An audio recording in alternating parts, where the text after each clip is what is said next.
morning.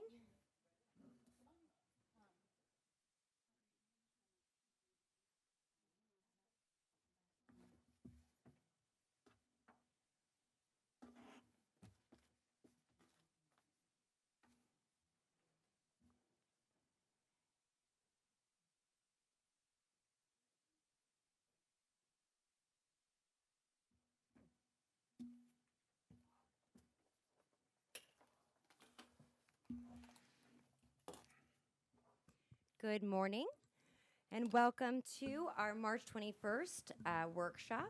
I'm very excited about the topic at hand. Starting off, we'll be going through a lot of academic evaluation and progress monitoring. So I will kick it over to Dr. Cantalupo. Good morning, board members, Dr. Foster, Mr. Dugan, and hi, Kathy. Today we're going to talk about, actually, Brandon, you were going to start it off first. Thank you, Dr. Candler. First and foremost, good morning, everyone. Morning. So as you're aware, we have two presentations. First, the assessment update that Dr. Canalupo will go through with PM1 and PM2.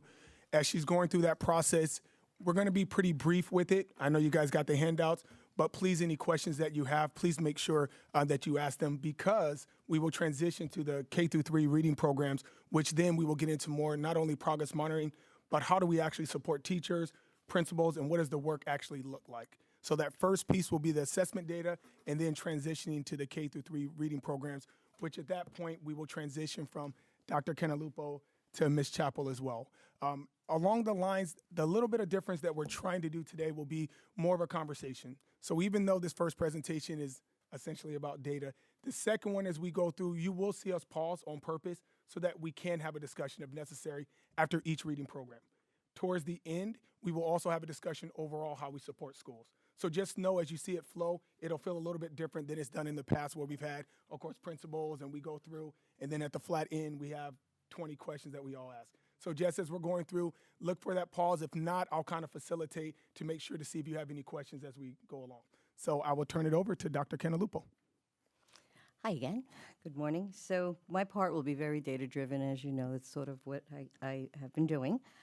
Let me give you a brief overview of where we are with progress monitoring PM2. So although we do other types of progress monitoring during the year, I'm going to talk about the state assessments. Both are part of what they call the FAST assessments. We did PM1 for K2 in August, right as soon as the kids came back. And for grades 3, 4, and 5, it was early in September. We have about a 2.5-week window. For PM2, progress monitoring period 2, we did the K2 assessments in January, mid-January, right after break. And for grades 3, 4, and 5, we did them in December. We do this, we ask when it is the best time. And we went and we interviewed the schools and the teachers, because these weren't as high stake. Also realize this is the first time they're taking these assessments, and it's the first time that K2 has taken really any standardized state assessment. So we have the score types and definitions, which is why I like to bring these up and get everybody sort of used to what we're looking at, because it's a bit different from the past. So at K5, we have two different assessment platforms going on, both computerized, both adaptive. So at K2, we have the STAR. The STAR assessment's been around for a very long time. They take it on the Renaissance platform. And remember, these are little folks coming in here, first time using a mouse sometimes, first time taking assessment. I say all this not because the results, it sounds like I'm setting everything up for a bad outcome. We have a good outcome.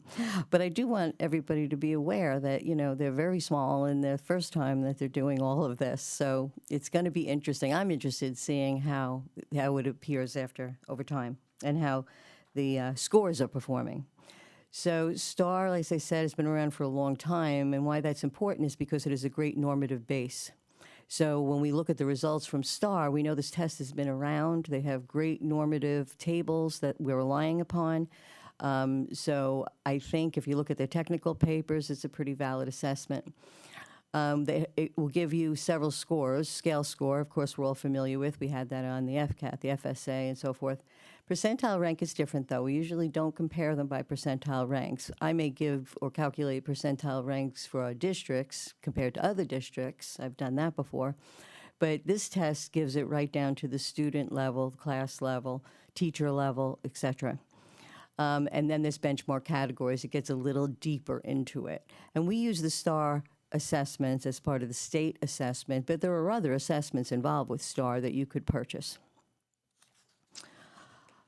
So if we go to the second platform is the Cambium platform, and we use that for grades 3 through 10, and they are assessed in both reading and math, if I didn't say that. For this year only, what they've done is what they call equi-percentile, what they will do is equi-percentile matching, and they're giving us scores based on the scale of the FSA because they don't know how this is going to perform. We didn't do this assessment in the past. It doesn't have a great normative base because it's a newly created assessment that we're using. But they are working on creating and doing the best they can with the scores they have. So it'll be interesting to see how our kids perform.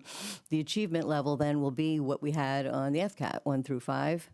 And that'll change because after we get our results, they will start this summer looking at the results and doing their own type of normative calculations.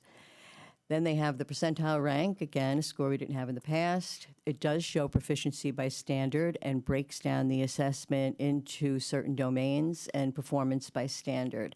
And so what I do like about both platforms is that we get much more information than we had in the past. Now, I'm not saying it's complete, the information, but we are digging down to subdomains and so forth, which is nice. We never had that on the FSA or the FCAT.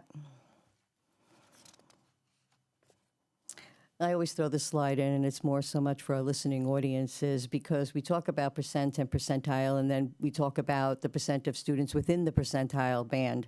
So it gets confusing.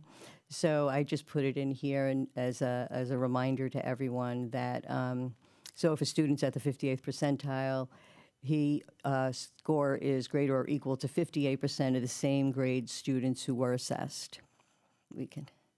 My little instructional piece. This is a new score that I am interested in, and we're looking at it very carefully, and it's the student growth percentile. We have this on the K2 STAR, and what they've basically done is they've matched students on the pre-score, and they're seeing what the percentile growth is on the second or the third score.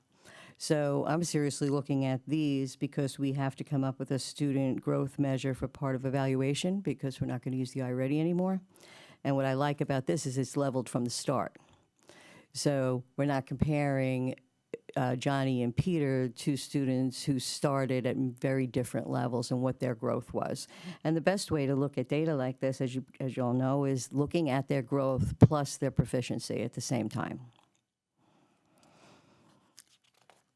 And this is also norm referenced, big track record. They've used this for a long time.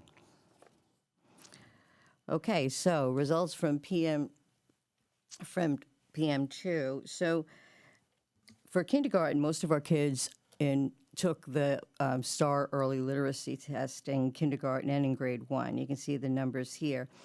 The fact that some kids took STAR reading at the second assessment is kind of a little bit baffling to me. It's usually probably the highest scoring kids, so they actually mastered out. There's a cut score that they have to achieve to go into reading. And I'll talk a little bit more about that in first grade. But if you look at our, and let me talk with early literacy. Yeah, so it's really pre-reading skills. We're looking at concepts like the concept of words, phonemic awareness, phonics, etc. We're not getting into reading as reading per se. And anybody who's raised children knows what those books look like, right? So, but when a student earns a score of 852 or higher, then they would be passed from early literacy to the reading assessment. And as I said here, there were some kids that actually did take it at STAR 2, but most of our kids took the early literacy assessment. Adaptive, I said this is an adaptive test, computerized test, so the students will start at a moderate rate of difficulty and then they'll go up or down depending on how they performed on the prior question. And they max out about 27 questions. And there's also, they're allowed to stay on the question. I forget the exact number of minutes, but it will be then prompted for them to move on to the next. So it's not like they can stay there forever doing it. So when I look at the results, I can see, and two things also to remember, this is how STAR reports its data. So I want to report when we report summative analysis the same way that a teacher would see her data. So they'll have the number of students, they'll talk about levels of intervention, and they are mapped to certain percentiles via STAR, because STAR is providing this against their norms, right? So you can see that we're moving in the right direction, and also that we've actually made an increase. So it's important to know that if at time one we had 58% of our students at or above benchmark already, right? They have their cut score at the 40th percentile. That the fact that if we had maintained the 55%, I have lines going through mine, I believe it's 55, right? If we had maintained the 55%, we would have still been held our relative position, which is above most of other students, right? But the fact that we increased 14 points means that we not only held our relative position, that we are now accelerating students. So I think this is a real positive result at PM2, and remembering that it's halfway through the year. If we look at grade 1,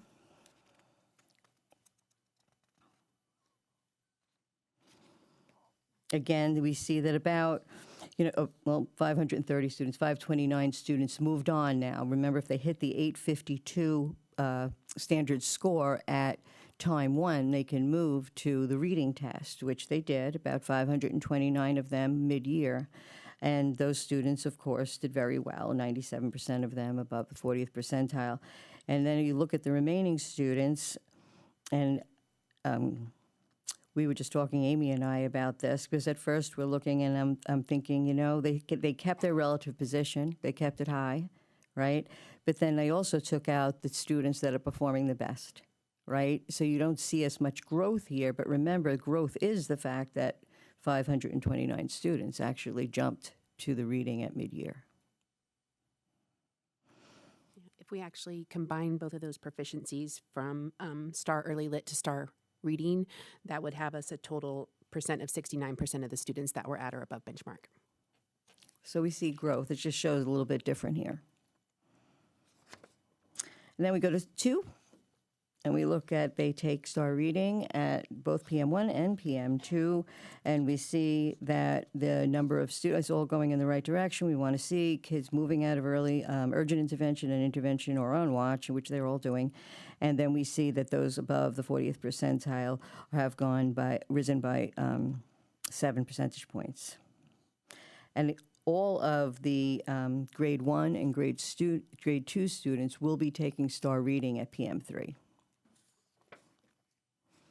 If we flip to mathematics, also assessed at PM1 and PM2. We saw growth in the percent of students scoring at above benchmark or the 40th percentile at all the grade levels. 85% of our grade 1 students at mid-year are already performing at or above level. Okay. The next set of data is a little bit different, and why we produced these slides is we were looking and studying the data for looking at student growth models. So this is our data. It's all our data. This is data we calculated. So it looks a little bit different because this was really investigative, but I thought it was worthwhile to show. A couple of things to notice. I set the bar higher at the 50th percentile, not the 40th. And we disaggregated it. And the reason we did that is because, again, studying it to see about how would this work in a growth model, especially like a regression model where I hold constant some of the entry levels, like ESE and ELL have to be looked at differently, of course. I think when I studied this the first time, I was sort of thinking student performance was pretty much what I would have expected. Now, the gifted piece of n equals 8, we don't really test for gifted in kindergarten, so either these are anomalies, they brought these scores in from somewhere else, I'm not quite sure, but they are in our SIS system, and we were looking at them, so I really kind of disregard it, but I put it in there because I want to see, what would have been, so I'm not sure about that.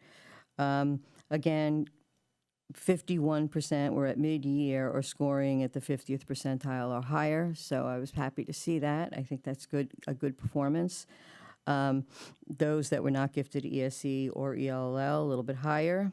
Our ESE students and our ELL students are performing lower, but typical for how I see when I look at the separate groups in there, at least their, maybe not so much their interval, but in the order of performance, the way they would rank. I found it interesting, and I like to put that in there, the chronic absenteeism. I mean, you can see how much of an effect that has on that.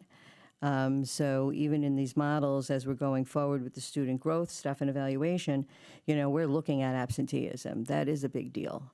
And chronic absenteeism, I mean, you can see these are students who don't have any of the characteristics, but they're chronically absent. So they perform as if someone whose first language is in English. If we go on, did the same kind of analysis for grade 1, and we see here a little bit different. 43% are at but I'm raising the bar here to the 50th percentile. 43% are scoring at the 50th percentile or higher. Same kind of pattern. Really disturbed by the chronic absenteeism. I got to look what the cell sizes in there. I have it. But again, their performance is poor. We wanted to see, especially if we're considering this use and evaluation, to look at what's the difference between the kids that stay from early lit to early lit, or they go from early lit to reading in grade 1. And you can see that's exactly as we would assume it would look. And we're taking out the kids that are already going to reading, so you can see this kind of, it's starting, the distributions are splitting, which you would imagine would happen. The kids that can read are at 57% at the 50th percentile or higher, where those who cannot are at the 39th. But again, mid-year, and those are the kids, what I like about these assessments is and you can break it down this way in the product itself. I just wanted to raise the bar, so I didn't use that. But you can break it down so a teacher or a school or at the district level, we can see how various subgroups or student groups are performing. And you can also change your instruction that way. It'll allow you to take a teacher, for example, to say certain groups of students and then monitor them as a group. So it's really much more efficient than the way we've been doing this kind of thing in the past, where we had teachers are producing volumes of spreadsheets. This is more efficient. We're able to do it for them. And then if we look at grade 2, we have 50% scoring at the 50th percentile or higher. Similar types of things that we're seeing. Again, that chronic absenteeism. And I don't have anything remarkable here that would jump out at me. But I would imagine this is where they would be performing. I put this next slide in because this is to give you an idea of what teachers can see now. So if you look at the students are blacked out, but if you look at the second column, the growth proficiency category is really kind of nice because now you're seeing growth next to proficiency together. So we see that first child, tells a story right in that column, right? We have, student that is highly proficient, but he's not showing any growth. So we don't see that he's being, or he or she is I don't know, but there's something going on, right? They're not even being accelerated, or they're not being challenged, or there's other things, that we don't control going on where if it's a son like mine, he performed really well. It's like, why try so hard? So he may not have grown that much. But you can see that. You can see how long it's taking them to take the test. Another thing that you really want to look at, I don't like grade equivalent, to be honest, just a personal thing, because I think it's hard for people to understand. But you do have your percentile ranks there. You have a normal curve equivalent. And then they have the oral reading fluency score. So I think it tells a lot in a snapshot. If you only just looked at this and kept rearranging instruction based on some of this, is really worthwhile. But this is a new assessment, and our teachers are getting there. From what I'm told by Brandon out at the schools, they're looking at all of this stuff. So I'm really liking that. If we go to just plain results from PM2, we have this data. We don't have the same data from STAR, but then you have to remember that we're looking at a national sample with them, so we kind of have it. But this is directly to our peers in the state. So we have at PM1, you see the grade levels, of course, far left, and then you see how we performed at PM1, how we're performing in PM2, and then how we compared to the state. So the percent of students in achievement level 3 and above increased from 32 to 43% by PM2, and that was 8% higher than how the rest of the state performed. Grade 4, we see those performing level 3 and above increased from 42 to 53, 9% higher than that of the state. And then at grade 5, 3 and above increased from 47 to 53 by PM2, 11% higher than the state. And again, this is different than STAR because these are end-of-year standards that they're assessed on. Correct. Correct. Can you repeat that? Kelly, Yes. repeat. Yeah. These are- yes, this- I'm sorry. The Cambium, the test that the 3rd through 5th graders take, it's end-of-year questions, end-of-year standards that are being assessed. So they're taking an end-of-the-year assessment of their grade level curriculum, beginning of the year, middle of the year, and end of the year. So that's one reason why the percent of achievement isn't as high at this point, because they're still learning the curriculum. I think that's a good point for all of it. You know, it's progress monitoring. I'm treating it in a standardized way because of the importance of this assessment at the end of the year. But teachers are looking at this, and I think there's just some learning and education that we have to provide everybody, including the teachers, so that they know. Thank you, Denise. Just quick question. You've got percent in achievement level 3 and above. What's establishing achievement level 3? I understand, just like I already did, that throughout the year we're assessing end of year. They're equating it to the FSA. But is it So a it's the same- percentage that you're transitioning it to? How are you equating that? You start out with the 40% or at grade level. Oh. Then you did your own data with 50% at grade level.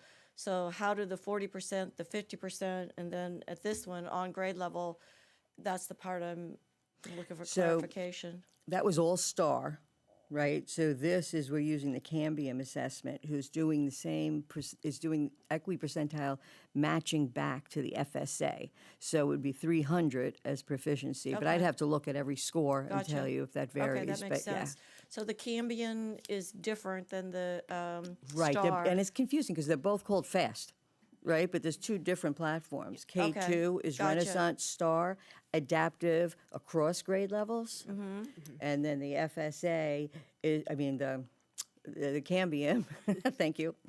Cambium is really, they're matching it back to the FSA, Gotcha. right? So it's- totally two different tests. The Cambia is restrained within the grade level band. It will not Right. it will not assess the student below grade level or above grade level. So they're only adaptive seeing within. their current grade level standards being asked. So you've got two platforms in two different tests. Yes. Correct.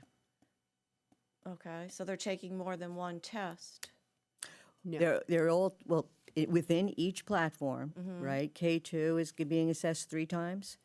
And they're calling it progress monitoring. It's a little bit more standardized than that. Okay, and then in Cambium, the same thing. They're taking it 3 times. But they're both computerized. But the big difference is that when we talk about adaptive testing, K2 is going across the grade levels with their adaptiveness, if you will.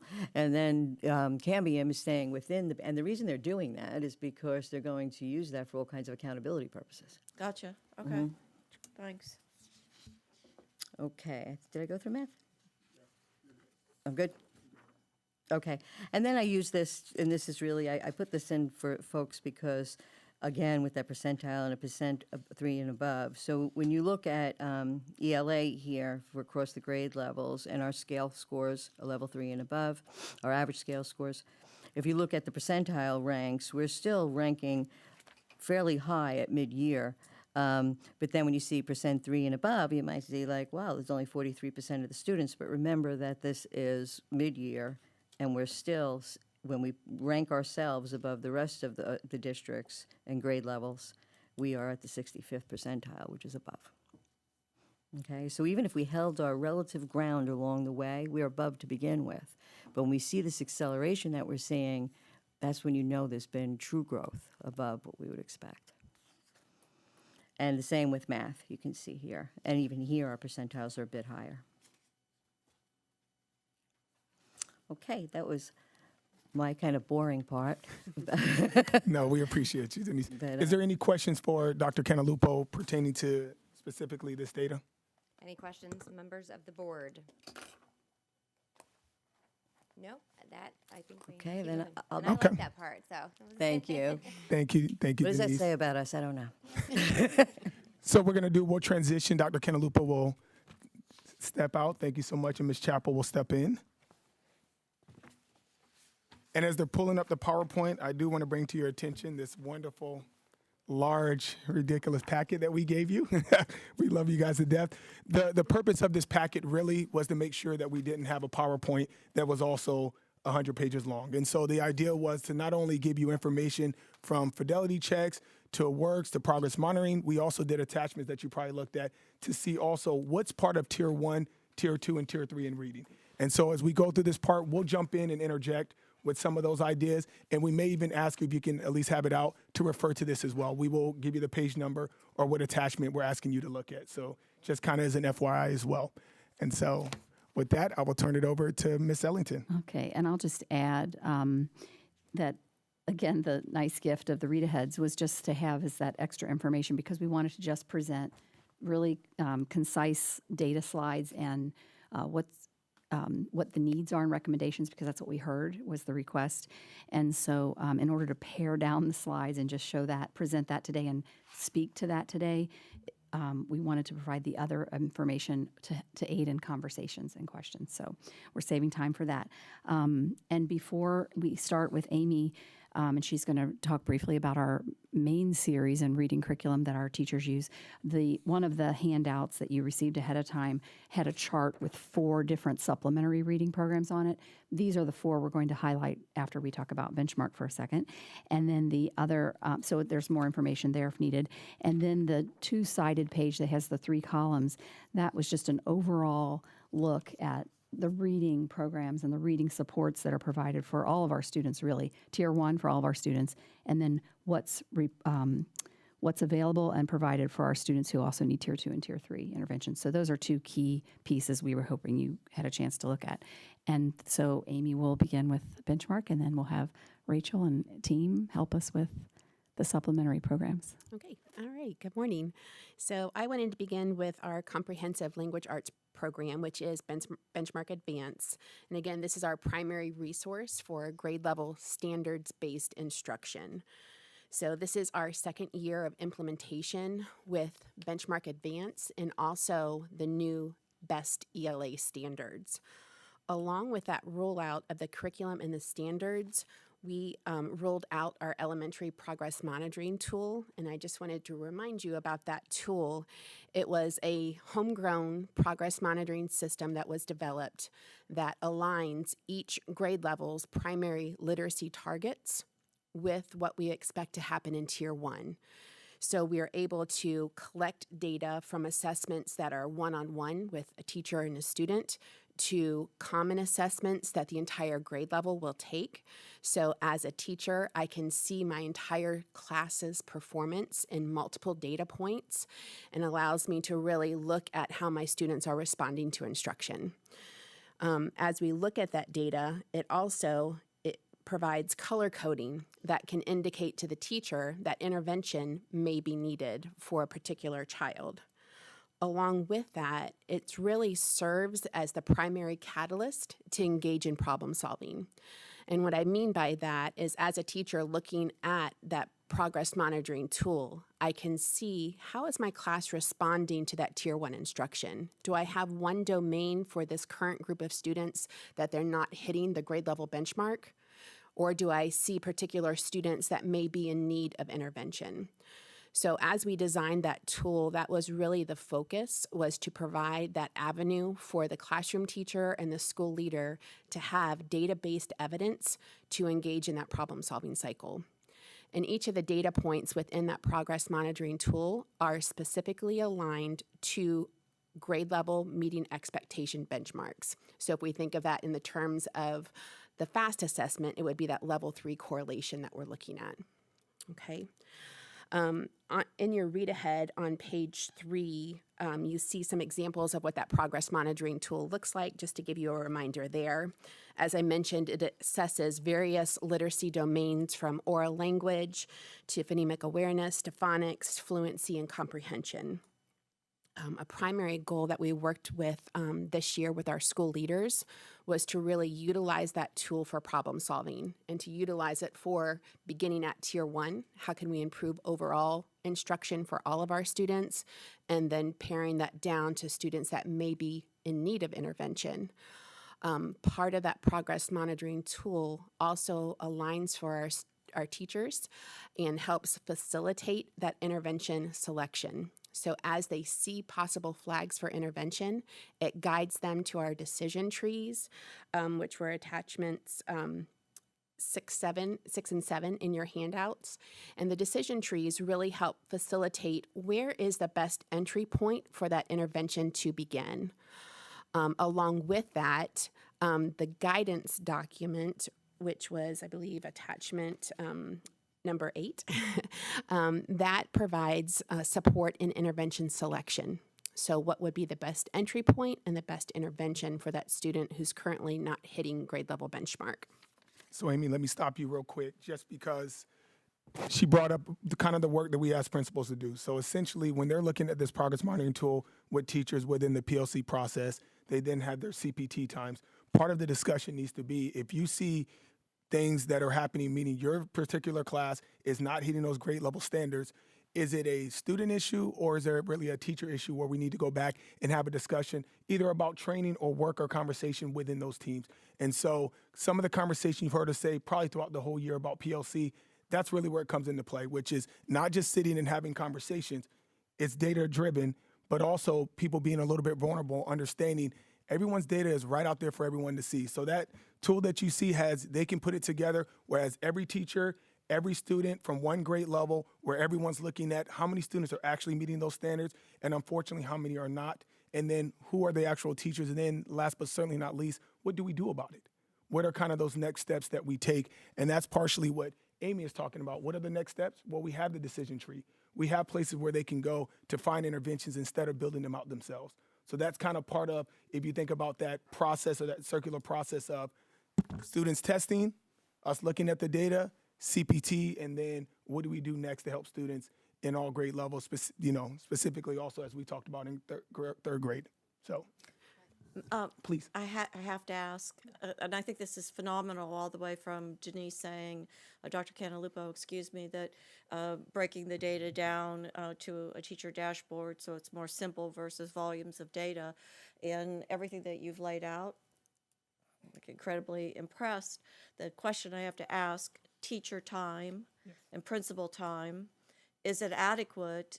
Because this is a very high quality network of information you've got flowing. Is there, in reality, how much collaborative planning time is set aside for this? Yes. And or up to individual teachers, and or is it enough? Is it something that we need to look at? The answer is yes, we do need to look at it. It's been part of the conversation we've had with the union of even looking at an additional CPT time. But because of ESSER funds last year and this year, most schools have actually used those funds to pull teachers out during a particular time, so an additional hour that they're able to work through this particular process, which is the planning piece, right, and then what they need to do for students. So because we know that it's very difficult to keep teachers after school, we understand time and everything that's happening, they've worked in either a half day once every few months for each grade level, or for even some schools once a month to actually do this work. So that way we're not waiting till 2-3 months down the line that we see where students are. But the reality is, do we still need, and that's one of our, I guess, recommendations or needs would be, we do need to figure out how do we get more time for teachers that's outside of making them stay till 4 o'clock, 5 o'clock, whatever the case may be. Because the reality is ESSER funds are going to go away next year, which means we'll have to figure out a way, how do we bring teachers together that's part of a either collaborative time that we can have a win time where someone else is working with their students and working together, something outside of just that once a week. So yes. It begs the question that are the dashboards of student information and this network of flow and process, is it all available to them online at home? Not that I'm expecting them to work at home. I know some of them will, even if you don't want them to. Yes, it is. And I know Amy wants to go ahead, Amy. It is currently available that they can access from home. That's also on our list of recommendations moving forward. As I mentioned, the tool is a homegrown tool, so it's not as sophisticated as I would like it to be. It definitely provides that at a glance for a teacher to be able to see very easily how is my class performing. But as we look at how to collapse data as a school leader to say how are all of my first grade students doing and quickly run a report, it doesn't have that functionality. So one of my recommendations would definitely be to explore different data management systems that would allow for that flexibility of reporting. So not only from the school level, but from a district level, we could see at a glance then all of our first grade students, what is the percent proficient at phonics and fluency, and be able to grab that instantaneously. Right now, there's a lot of manual need to collapse data. Awesome. I Just love the jumping- recommendation parts. So with that, Just thank you. jumping in for a second there, we're exploring a new SIS system, and within that SIS system, you're able to build reports.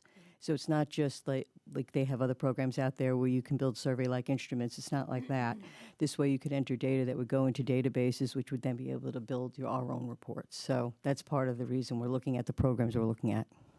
I've met with some members of Denise's team already to kind of look at what our tool currently does, and in my dream, what I would like it to do. So they're working on right now testing, being able to put that into place. So Well, I support your dream. thank you.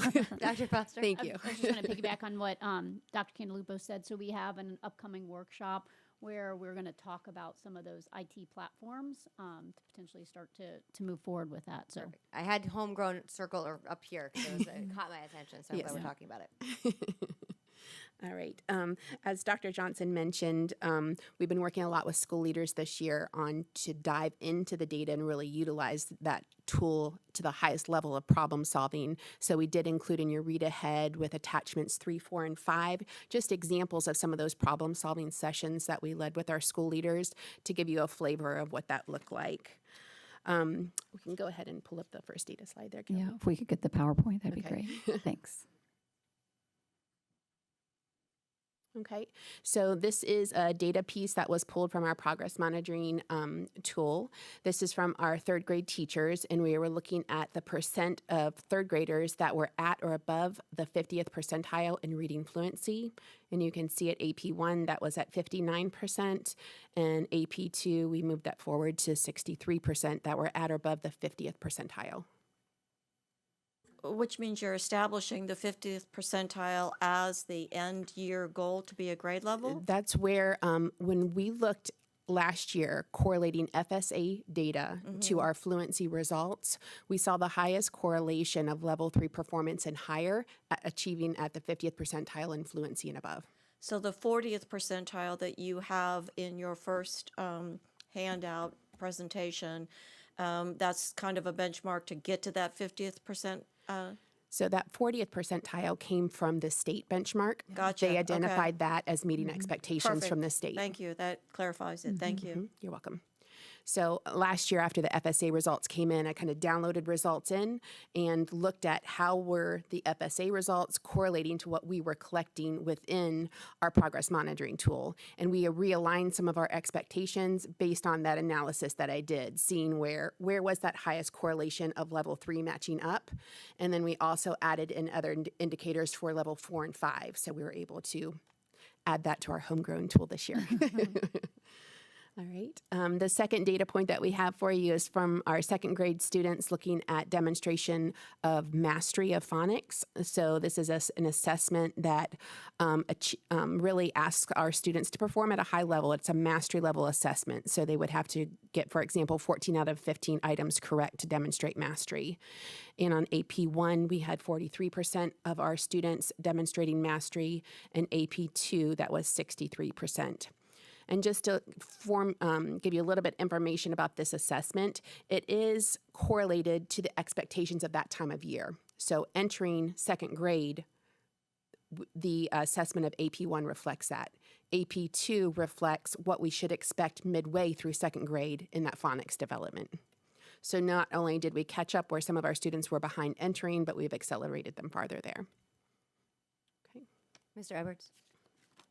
Thank you. I have a quick question about that slide Yes. and just the data. We're assessing at the beginning of the year at 43%. Correct.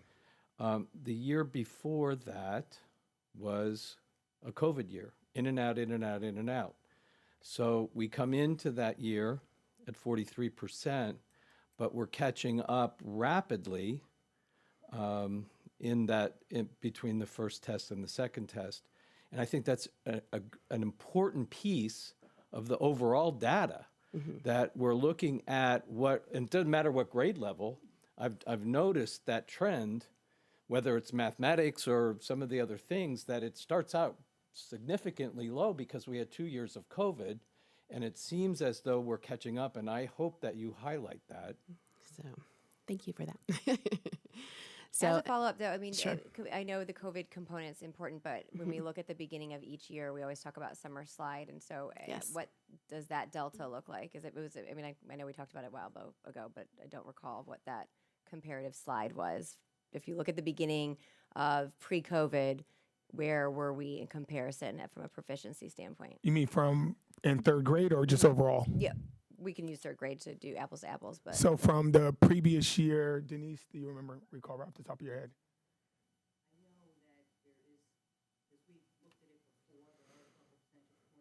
Yeah.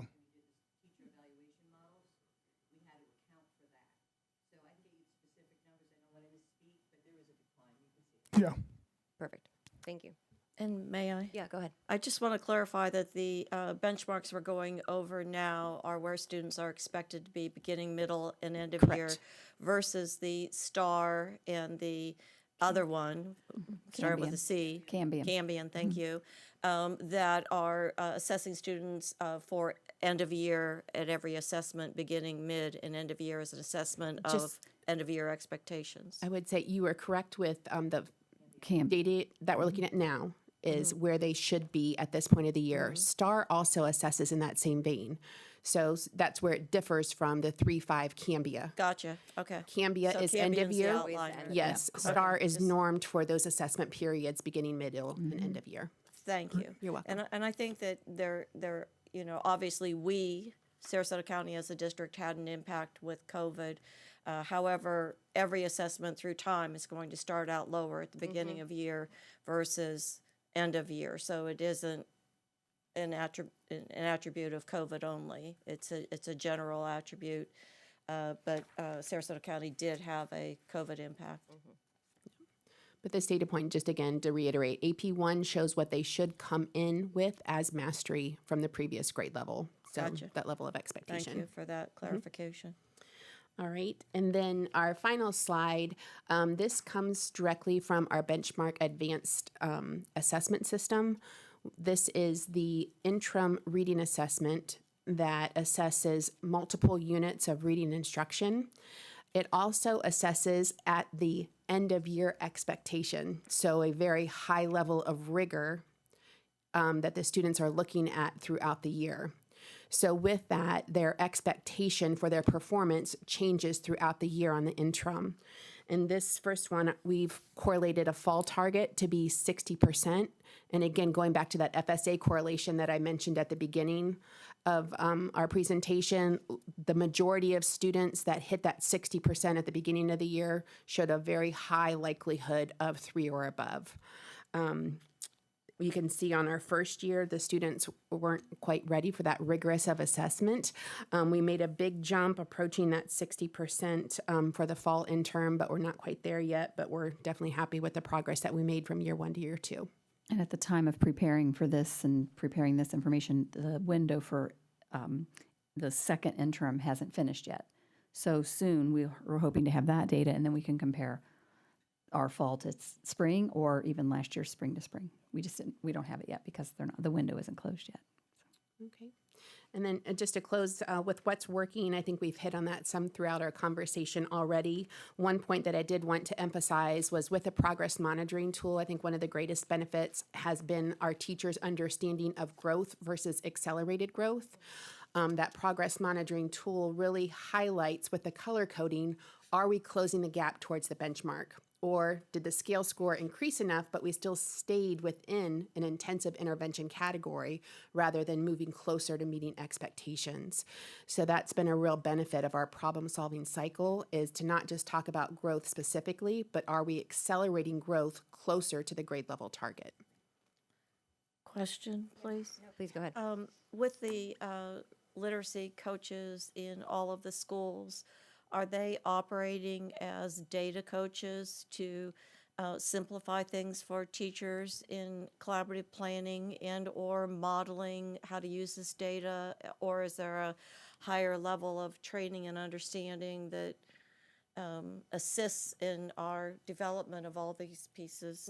So I'm able to present to the instructional facilitators quite regularly on the data components, trying to build their content knowledge and their data understanding so they can go back and have those experiences with their teachers. And as that's well. the expectation. And she said instructional facilitators, AKA literacy coaches. That's what I think- Yeah, we don't Wrote have that that down, too. position, literacy coach anymore. So they're instructional facilitators, but we treat them as those coaches because they are Amy and the whole team. They work with them monthly, and then they go back and do this work with the teachers. So because we get out too, but I say we, I mean them, but not as often. And those folks are in the schools with those teachers at their grade level times and can work with them. So yeah. And the follow-up would be, so of course our team goes out to support even after that. The other piece of that is any school that earned a C last year in elementary, we actually have a team assigned to them on top of structural facilitators getting coaching. We actually have our team that goes out, and then Kelly and I, for their fidelity checks, which we'll talk about a little bit later, we also follow up with them as well, specifically about what they're doing to close those gaps. So even schools who unfortunately aren't where we need them to be, we have about 3 different layers that we do to support them as well. Beyond just the IFs getting training, coming back, we do additional walkthroughs to have those same conversations about data and how comfortable they're feeling. So, Mr. Edwards? I don't want to get overly analytical here, but if you're meeting with those coaches monthly, how do you know that those coaching sessions are working for the coaches? And would it matter to be bi-monthly or weekly? I don't. That's what I'm trying to ascertain. Would that have a dramatic result? I think time is always, the more time we'd have, the better always. But our team, our specialists, our district curriculum specialists, they also have matched themselves up with those instructional facilitators. So while we bring them together for that monthly professional learning session, throughout the month, our specialists are going out and working with them as well and supporting them that way, and also virtually too. We have a lot more avenues now to work with them. So there's follow up and coaching for them as well. How long is that meeting? It's a full day once a month. Mm-hmm. Yeah. Mrs. Marinelli? Thank you, Madam Chair. I just want to thank everybody for this information. And Mrs. Beachy, you and I have worked together for many, many years, and I think you're definitely of such an asset because you know how to break down this information. So not only that I can understand it, but teachers and everybody, because that's so important.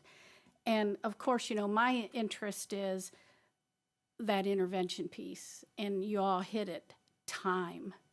So I'm anxious when we dig into what are we doing for the kids that aren't meeting those benchmarks, because the expectations for teachers is just astronomical, and the pressure. So that I'm interested really is all the supports that the teachers are getting from the schools, and do we have enough people there to offer the support? Sure. We don't want them falling all over each other, but Sure. is things there? So that's really when we get through that, as you well know, is that intervention piece, because we've got a lot of kids that really aren't even meeting these benchmarks, and we've got to address that too. Absolutely. So, but thank you so much. I just really appreciate that you're part of this team. Thank you. Appreciate that. I did wanted to add something really quickly that Mrs. Rose had mentioned, and I think when it comes to evaluating the data, because there are going to be educators that have real strength, and that's just not their bailiwick, and so how do we assess that? Because there may be some more elements of a data analyst or what have you will be there to support and digest or interpret the data versus spending time to really try to get them to catch up, because then that's lost time in the classroom. How do we I evaluate? want to make sure, are you saying teachers who maybe aren't as comfortable when they the look data, at the yeah. data to be able, that's part of, to be very fair, the PLC process, and I know it's it, but the CPT times. The reality is instructional facilitators, APs, we have data coaches, we have TOSAs. Their job is to actually be in those meetings as well for that exact reason. Okay. We're well aware that not everyone is as comfortable, let's be honest, as Amy Beachy or Denise, of being able to understand this Right. information. And so part of our discussion when we have with them is, what does that look like? Like, how are you supporting teachers? Because if you bring them in for data chats, which every school does, right, and you sit them there and you go through all the information, how do you actually know that they're understanding? Like, do their and- eyes cross, Yes, or and do what's the they? follow-up? Yeah, no, So yeah. the follow-up is the additional meetings. So there are individual data chats, but there are also group data chats so that they can then have that discussion overall. So let's be very fair. So it also doesn't make them feel uncomfortable. The one-on-ones, clearly it does, but that's not all their colleagues sitting around the table with them. When they have them at that particular point, and the positive, I've been in them. Like, I'll show up randomly at a school and they'll be having that open data chat. You can see the difference when people are more comfortable, even though their names are up there with student data, that we're talking about it as a whole, right? How do we support these students? Intervention that Ms. Marinelli just talked about. How are we going to meet the needs of all these 30 kids when, let's be very fair, we only have this amount of support? And so I'll answer that a little bit right now just because Yeah. we're on it anyway, is that, so I had an example of Brentwood as an example of what they essentially did was they took every single student, all of their data, and all of our schools have intervention times already built in.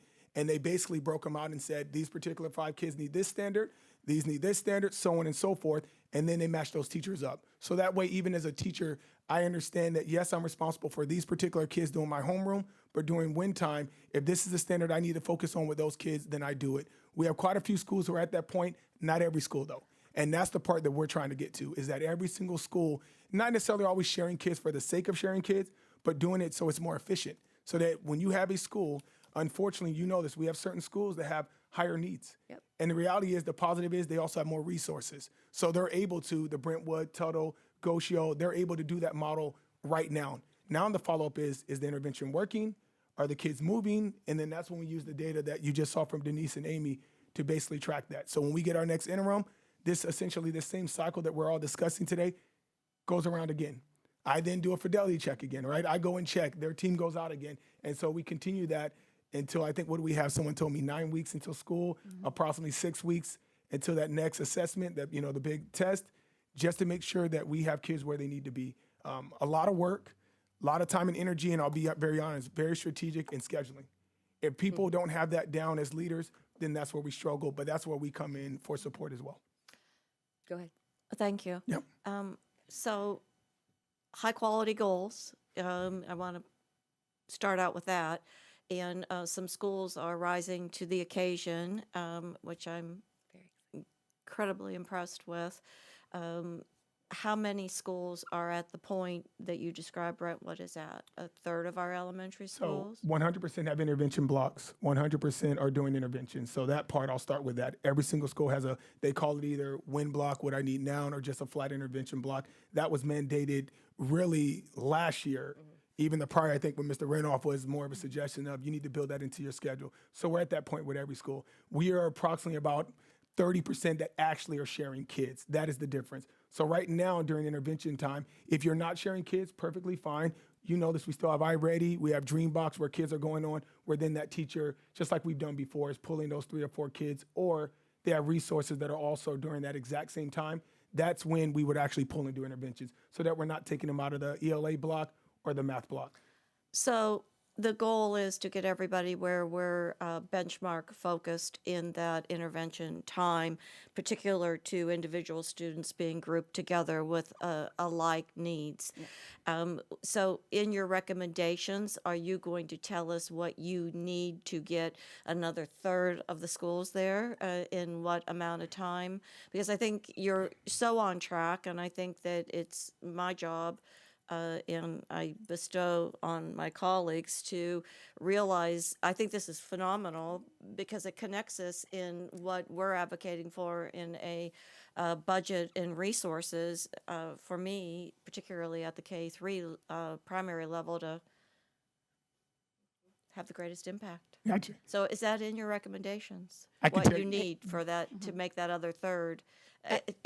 Obviously, we're not going to go from 0 to 100% in 48 hours, but to continue accelerating that high-quality product, is it in your recommendations what's Can I say this needed? first, Amy, and go? So I will say, yes, we actually, thank you for setting this up. We are going to have the conversation about PLC and solution tree because we need to. Part of why we are moving in this way and schools are where they are is because we have been doing the PLC process with actual fidelity, not just one-offs, principal meetings. That has been our focus. So I can tell you right now, that is part of a discussion we'll want to have later of part of recommendation. Can we still move forward with that even another year as we're getting that next 33%? Because I've seen the difference with collaboration when there's actually a structure in place for them to follow. So that's one of my, I guess, recommendations right now. So your recommendation is coming, or that's it? No, that's part of it. That's part of becoming, meaning we'll still have additional recommendations, but that's just one. If you're asking now, that meaning coming up discussion about either contracts or Gotcha. money that we may With need. Solution Tree. Correct. Yes, ma'am. Okay, I'm with Yes, you ma'am. now. Yes, ma'am. Thank Go ahead, you. Amy. I would say the other recommendation that we did have listed in our ending slide was the time with teachers. And that's where I've had the greatest success of building that moment where as a grade level team, they could see, because we're sorting data grade level wise. And when I sort that data grade level wise, it's very easy to see we have 6 students all with a like need, but they have 5 different teachers. And when we have that experience together with the teachers, it allows them to see like, oh, well, if we share our kids, this is going to be a lot more efficient. And having them discover that through the problem-solving cycle itself has led to the greatest success and the most buy-in for that sharing process. And what does that recommendation look like in resources or funding? Is that for substitutes? Is that It could come in various forms. days without students? Do you have an actual narrowed down recommendation? We've talked about several possibilities. The sub days I know can be difficult with actually nailing down those subs and the quantities that we need. A half-day release, I think, is a very viable option to explore that would provide opportunities for teams of teachers to really dig in. And if that's maybe, several times a year, possibly. So that has an impact on the calendars that we've does. adopted, that perhaps the calendars came before the recommendations, Yes. Yes. which is something we need to know and potentially look at. For future, Because please. I want to see the other an additional 33%, and what do we need to do to get there? And I'll say those same recommendations before the calendar, we did have them. Unfortunately, as we were working through, it's more difficult than it seems when you're talking about half-day releases. Like we reached out to Manatee. What does that actually look like? What does it look like in elementary, where the difference between middle and high, those kids usually have somewhere to go. In elementary, is usually right back at the school, meaning for support or us doing after school. But it is an ongoing conversation that we would like to have. I think part of what we wanted to start with, to be very fair, is kind of that PLC language with the union. And if that didn't work through as we're working through that process, and I know Dr. Foster was part of that process, then one of the next layers that we would bring forth is, okay, what's another avenue besides just our professional learning days, which we do 3 times a year? And we know this, we normally have waivers, or even with hurricanes and things of that nature, we've had to use those, right, as days that we now have to have students on campus. So that, to me, will definitely an ongoing conversation, especially given now that we have the interim in the seat. Some of that's been part of just the transition itself of having discussions. And is this really going to be where we land? Because the other side of that is with referendum dollars, that's still student time.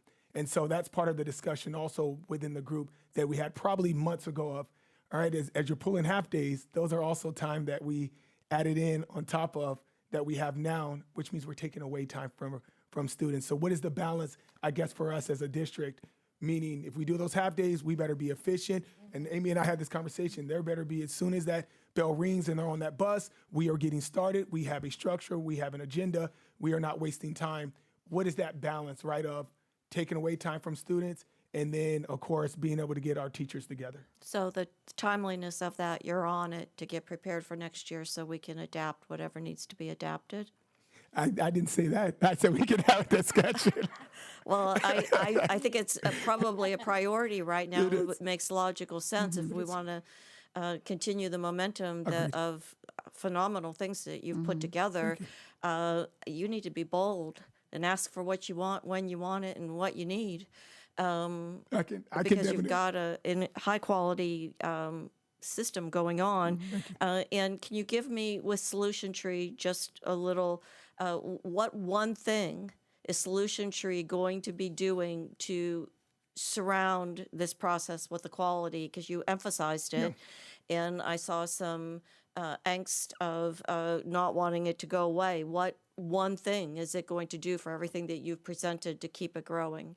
I guess for me, the one thing would be the continuation of what we already have in place. The challenge that you run into is every time we start something or we get momentum and it goes away, what that comes from is actually having an individual that comes to those principal meetings where not just me, Mr. Renoff, Dr. Foster are giving them feedback, an actual person that's sitting there and helping them work through their actual structure and process. Because it really starts with the School Guiding Coalition, which is the people at the school level. They come here just more for us to get feedback and training. The follow-up is really, hey, listen, what is it that's going on their campus? And that actually comes with a coach as well. So go ahead. I get what you're saying, Yeah. and that's the kind of sense I think that needs to be said. If I can translate what I think you're saying, is that they come with the expertise in a model of a higher level of how do you use the data and take it through the process that you have explained to get to the end product of increasing achievement, and do it realistically in terms of how they're training you at the district level all the way down to teachers in PLCs, because they have a high quality, well thought out process that is over and above what we've attained And right Yes. now. And it'll help build capacity so that it's sustainable, and we don't need to rely on that forever and ever, but that I'm it builds with you. capacity. Exactly. And I didn't know if Amy, that academy, that 6-day, because that was a big piece of it that we were curious about, but I don't know. What was the big piece? The one piece that I would really like to look at is the RTI Coaching Academy. And what that does, it's very explicit to what we're just talking about right now. It helps us identify what do we do at Tier 1 from identifying those essential standards that we're guaranteeing all students will learn, and how we're responding when they don't learn or master that objective in Tier 1.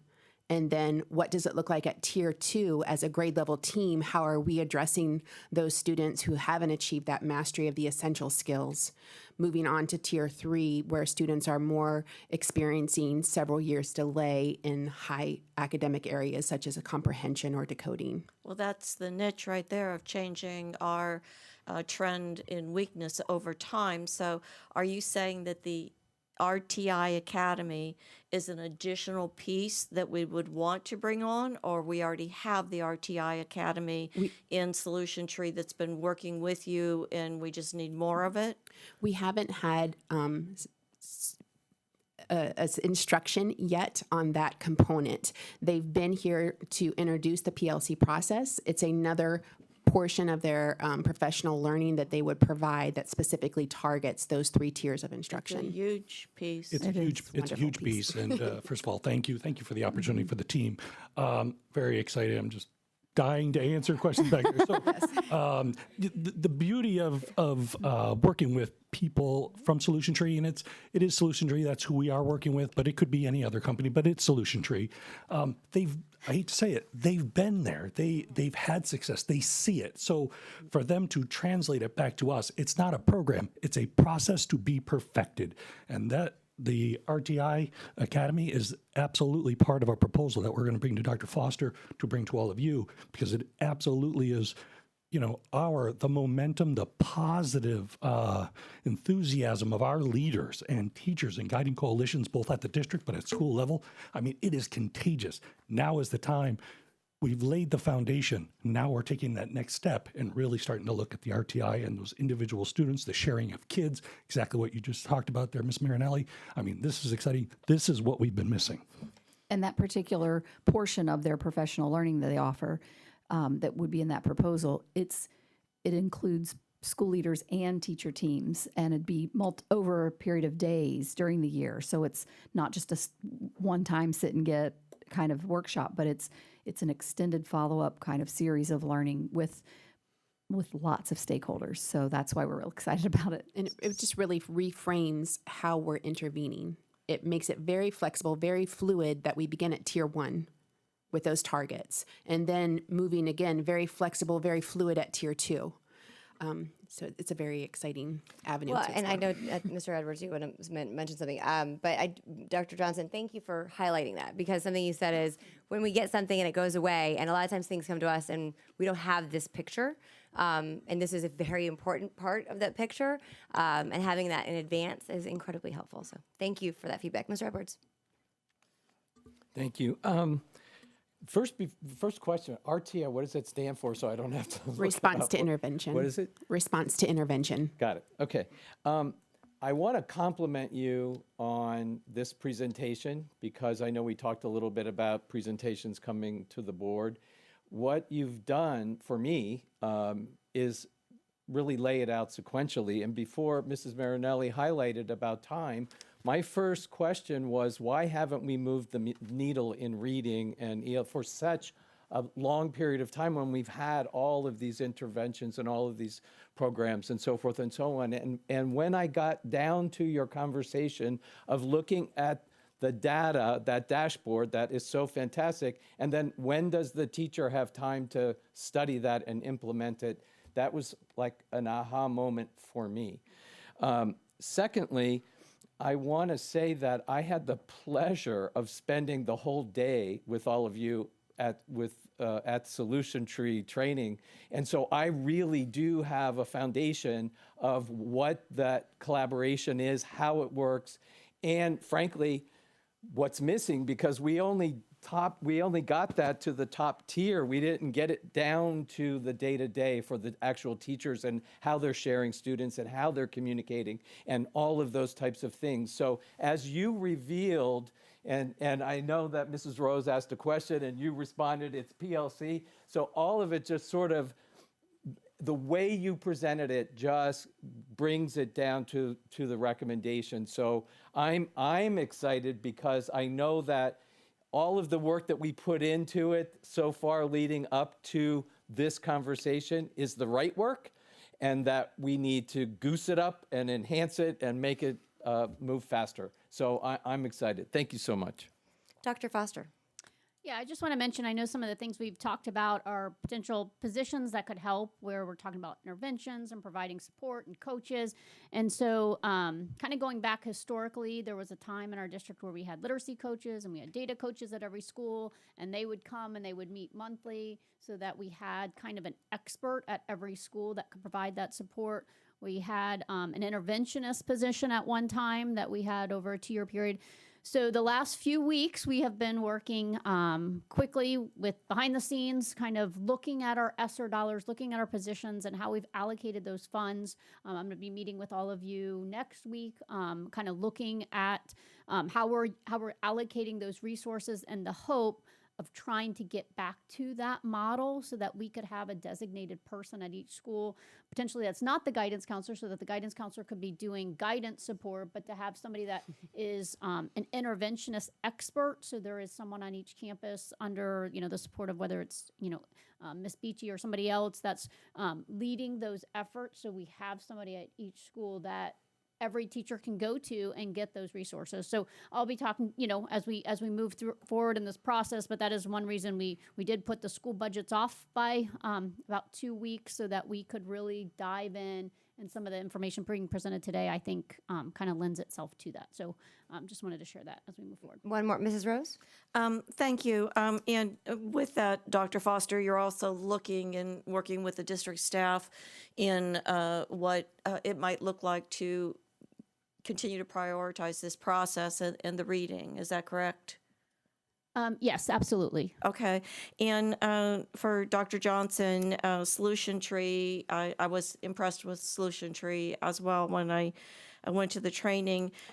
Part of that process, you've referenced Brentwood as a model of moving ahead, and I know Lakeview has presented, and we're very impressive as well as part of that Solution Tree process to create models in our district where we actually, those schools that for, whether it's the resources or how we're adapting collectively with resources and budgets, et cetera, that eventually when we end that process with Solution Tree, that we have viable models in place that have reached us seeing moving those students that over time the trend has shown that they haven't made progress. We'll have models in place. Correct. Yes, we hope to have model schools, but also a model district. So we can actually be both. You can have model schools, and if you have enough schools that are doing exactly what you're saying, Mrs. Rose, you can become a model district. So right now, within the first year, we did set the expectation for a couple schools. One being Inglewood, because Mr. Schwartz had done this in the past and had moved another school, and really being very fair to everyone else of working through this process strategically and not saying within first year you're going to be a model school, but hopefully within the next two, because one, it isn't just the work you're doing with Solution Tree, right? It's also the data. And so it's not enough just to say I do the process and I have a school guiding coalition and I meet, is does your numbers back it up? And so for us, hopefully being able to look that over a couple years, yes, our goal is to have model schools now. And what we have right now in place, so I'll use Glen Allen as an example, we have teams that really are doing a wonderful job with this process. And that's where we've taken some of our school leaders to actually see it in action. So right now we're still going through. When we find a team that really does a wonderful job, then the next step in our process normally is, hey, can we get you out there or can we get your team out there, especially when teams are struggling. It's a lot more difficult than people realize to really get together and just collaborate on data when you don't always have a direction or know where to go. And so for us, showing the models within our own district is also powerful, because the other side of that, when we show videos or we take you somewhere, that is nice, but then there's always the same conversation. But these aren't my colleagues, and these aren't the same kids that I work with. So how can I see that in action where I actually am from and where I work? Beautiful. Okay. All right. I think I'm I will say, turn it over to Rachel. No, I love this. we will speed it up a little bit with the actual reading programs, because these are more now, what are the supplementary pieces that we have, and then we'll work our way to the end just because of kind of time. Sure, absolutely.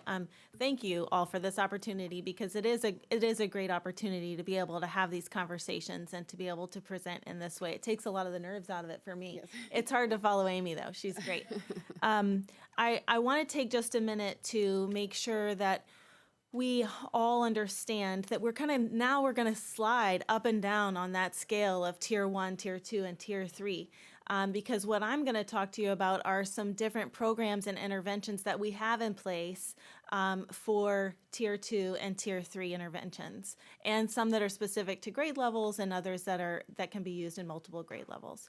But a lot of the work that you're going to hear me talk about is also around professional learning communities, and how that that teaching piece is part of the professional learning community, and it's part of the professional learning that the teachers need to go through in order to be able to provide interventions with fidelity. So the first one I want to talk to you about is reading recovery.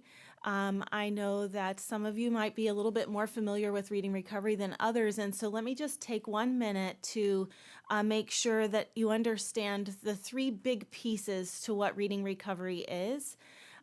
First of all, it is a first grade only reading intervention. It's provided in a tier 3 fashion meaning one-on-one, by a highly trained teacher.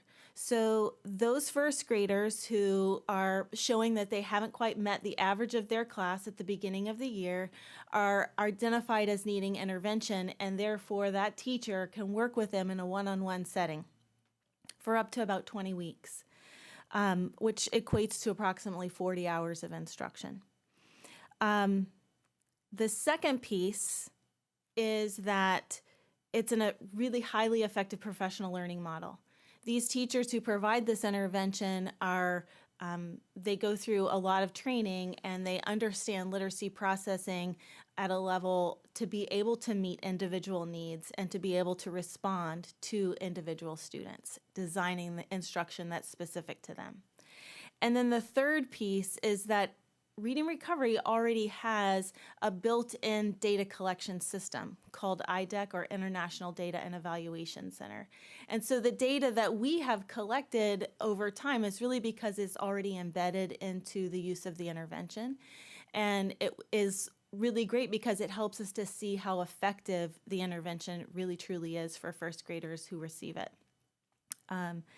So the first slide that you see here is some longitudinal data that shows you that the average, on average, students in reading recovery make more progress than the average first grader, and also in the nation, and also on average more progress than our average Sarasota first grader. When you look at it over time on these scale scores, it equates to about a year and a half's growth in the 40 hours of instruction or so. And I think this is really important data because it goes back to what Amy was talking about before, which how it shows the demonstration of accelerated growth. So that not only are they catching their average age peer, but they're also surpassing them, and they're starting significantly below where other average first graders are starting. The second piece of data here that you see, and that data, just so you know, was actually hot off the press. That was 22-23 data. We just finished up our first round of students, and so we were able to, because of the International Data and Evaluation Center, able to pull that data right away with their help. And then the next two slides will show you what our first semester, or what we call round 1 and round 2 students have done in the 21-22 school year. So reading recovery, the Sarasota reading recovery students, you can follow on the red line there. They enter the fall significantly below the other, not only national average, but also Sarasota average first graders. And they surpass both groups at mid-year at the end of their intervention, showing that approximate 1.5 years growth. And then we continue to track them even to the end of the year, and you can see their growth continues, again surpassing at the end of the year both sets of scores, our typical first grader and our Sarasota first grader. The graph looks very similar to our round 2 students or our second semester students. Except that you can see they are still at mid-year below the average. They haven't, below average meaning against their average age peers, because they haven't been picked up for intervention.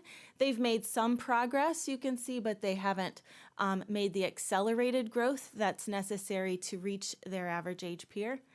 And once they're picked up at mid-year and provided that one-on-one intervention, you can see shoot straight up and make that accelerated growth, and again surpass both the average first grader and average Sarasota first grader.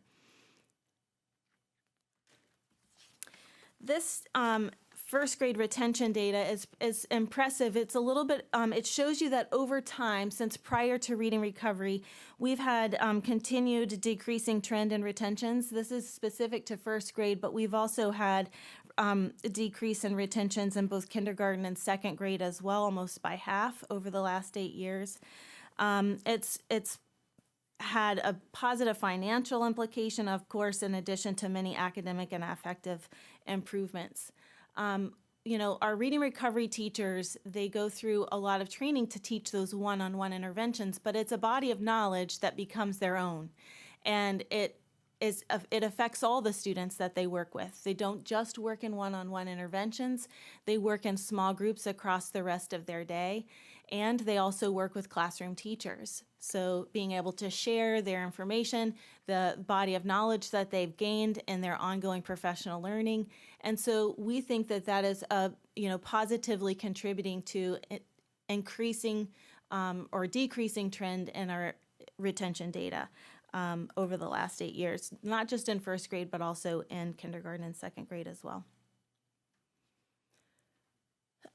So this slide is showing you how the students who had reading recovery in 2019, that would be represented by your blue bars, and the students who had then took the FSA in 2021.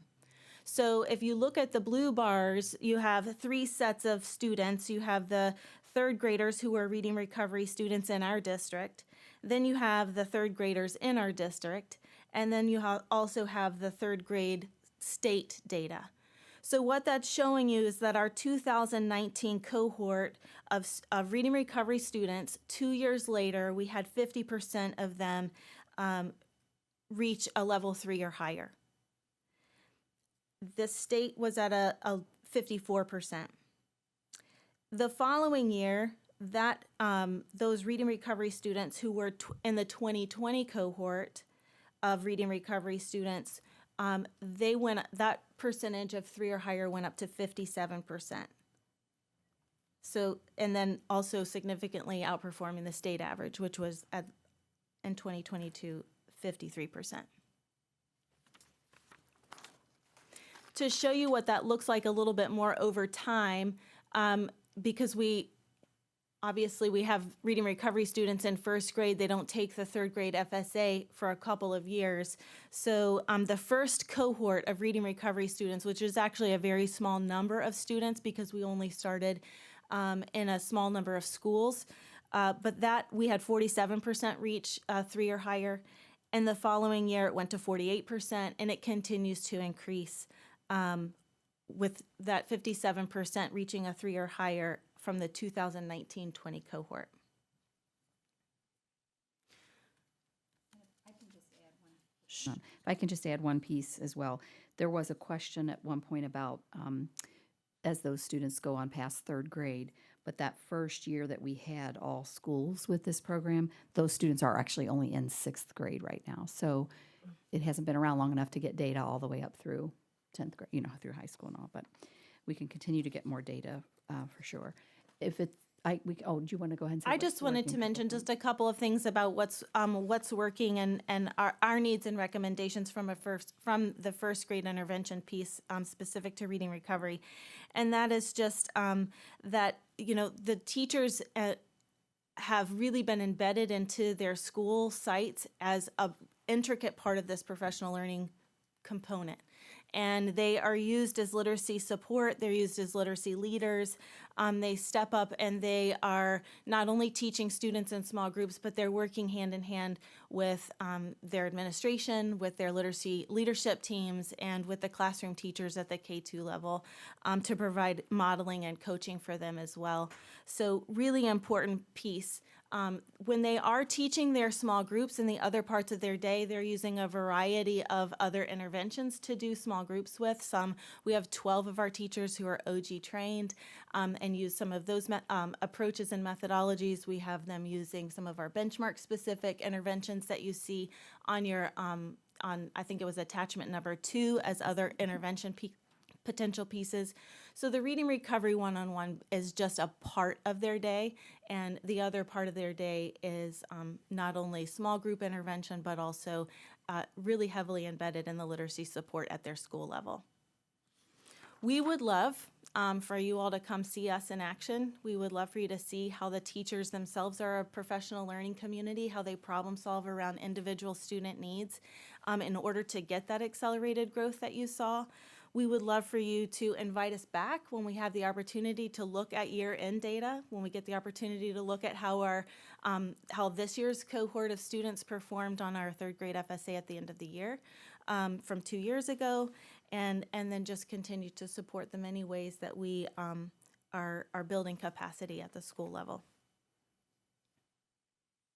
Thanks, Rachel. I'm not sure if there are any questions or we can skip through a few more. Orton Gillingham was another one of those supplementary reading programs we wanted to talk to you about briefly.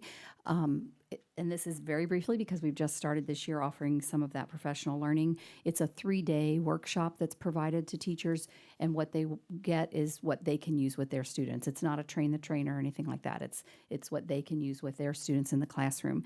And this actually crosses over all the tiers, really, in a sense. The strategies they learn in this workshop they can use in Tier 1 instruction with students in differentiated groups. And they can also, as Amy said, when they're responding to in the Tier 1 problem-solving part, they can also do small groups in Tier 2 interventions or use it with Tier 3 interventions as well. That's probably it's probably a little bit of all. But those group sizes for the training is pretty small. They keep it at 30. So we had 30 teachers participate in November and 28 teachers participated over winter break. They came in on they came in on 3 days during winter break to participate in this training. 2 folks were not able to attend, so they're letting me bring 2 extras in June. We'll have 32 more in June, 2 sets of 30 in July and then 2 sets of 30 next year. So overall, this training, this professional learning that was organized is funded by the HITS grant, and we'll have 210 teachers that will participate. So we don't have an IDEX system. We are just starting with this professional learning. We don't have a big database for this.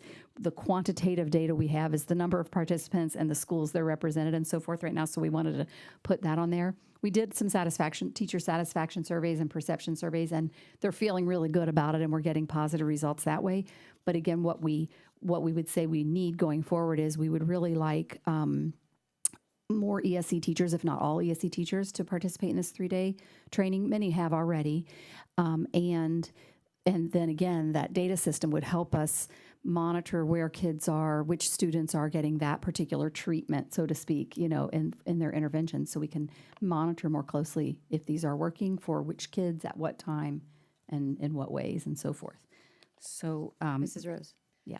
What does that look like for more ESC teachers? Yeah, I know that's what you're asking for, but Yes. will you be specific? Yes. What does it look like to get more of them? Because I agree with you in the training. Good question. So you'll get down. What I'm asking for is that when you ask for your wants, that you get down to what you think is going to have the greatest impact. So good question, because the first 2 sessions we posted, actually the third session too in June, all 3 of those sessions were posted in our professional development system. And so it was teacher choice. It was K-3 teachers, teachers of students in K-3. So it could have included resource teachers and so forth, but they signed up, registered, classes were full, and the wait lists are longer than the participant list. So the option is for our remaining 4 sessions to offer it to ESC teachers first and let them fill the spots and then open it up to others. So that was one idea. Can you repeat that again? For our teachers, the waiting list was longer than There was a waiting list. for Sarasota County Schools teachers, or are you talking about just an over? No, it's for the consultant who's coming in and doing the training. It's just for Sarasota County teachers. Elementary at this point. This particular grant is for K-3. Right. So it's for our K-3 teachers of students in grades K through 3, or teachers who support K through 3 students. So it could be a resource teacher and so forth. And so because we only have 30 seats, I mean, our teachers in our district, they take professional, they love to participate in professional learning. It's finding that time and adding it on to other things. And sometimes we've encouraged teachers, if you're already in one of our other programs, our other pilot programs, you might not want to, pace yourself, because our teachers they're really high achievers. Yeah, they are hungry. So yes. Mrs. Marinelli. Thank you, Madam Chair. This is kind of a budget question too, because in the past, we had to, Pupil Support Services had to contract out for the Orton Gillingham. We still do. We don't have anyone who's gone through. You have to go through. To be a trainer. Well, I can speak a little bit to Okay. that because right now, through what we're going to talk about next, we have 9 of us, 3 elementary curriculum specialists and also 6 ESC specialists who are going through a much more extensive Orton Gillingham training to be able to ultimately lead ESC teachers, classroom teachers down a path to truly understanding and implementing the Orton Gillingham approach in a way that just the 3-day introductory course might not really be able to meet everybody's needs or give them the depth of understanding of the Orton Gillingham approach that an ESC teacher might really truly need. So that's a really long process, though. It's taking us a whole semester of coursework to be able to complete the 9 of us, and that's part of one of the really Funded by great the things that Strauss. we have going on with the Strauss Reading Initiative, and so we foresee that building of capacity now to support ESC and also classroom teachers in that approach in the future. Well, and my point is, as we work on that, it will save money because we will not have to contract out Correct. or even send Right. ESE students to the Orton Gillingham school. Right. Correct. So Right. We're trying to build in the that long capacity. run, this will save the district money because we'll have our own teachers trained. And as we know, this is for ESE students, this is a proven program that works. It works is for all kids, expensive, but for yeah. ESE kids, It it's is very expensive important. professional learning for sure. Yeah. That's why the grant, that came at the right time for that. But the next piece we talk about with Strauss, one of the arms of that initiative is exactly what Rachel just described. Again, this theme of building capacity so that we can sustain the I work. understand Yeah, you. it's huge. It's huge. Exactly. We'll still need time. Time, We'll still time, need and people. possibly funds for subs or I- other time to have the teachers participate in the training. But we're working on taking care of the other costs. thank you. Yeah. Mrs. Rose. Thank you, Madam Chair. Are you saying, just for clarification, that the Strauss grant is supporting our engaging in the Orton-Gillingham process and embedding it in our schools? Yes. K-3?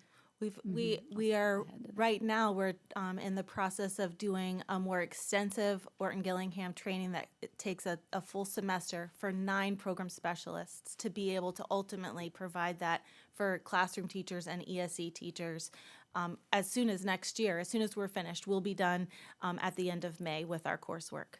Excellent. And I want to add to that the reading recovery, I've come a long ways with it because I look at data. I'm kind of data crazed. And I see that it's come up to 57% over many years. And I've listened to all of you because data is, in my reality, only 50% of the picture. The other 50% is your deep relationship with reading recovery and passion for it, and the parents that came to speak to it, whose children were successful. The challenge I have is the 43% that are not making grade level at grade 3. 57% are. The other 43 that went through the program that aren't. So that's where I am respecting your input that you want to keep this program. It's having quality of literacy impact outside of reading recovery because of the trained individuals. And the piece that I'm looking for are, Mrs. Beachy and Mr. Renoff have talked about, the benchmark assessments that you've put forward, the new curriculum adoption, and you are over time building a package that reading recovery isn't our only tool.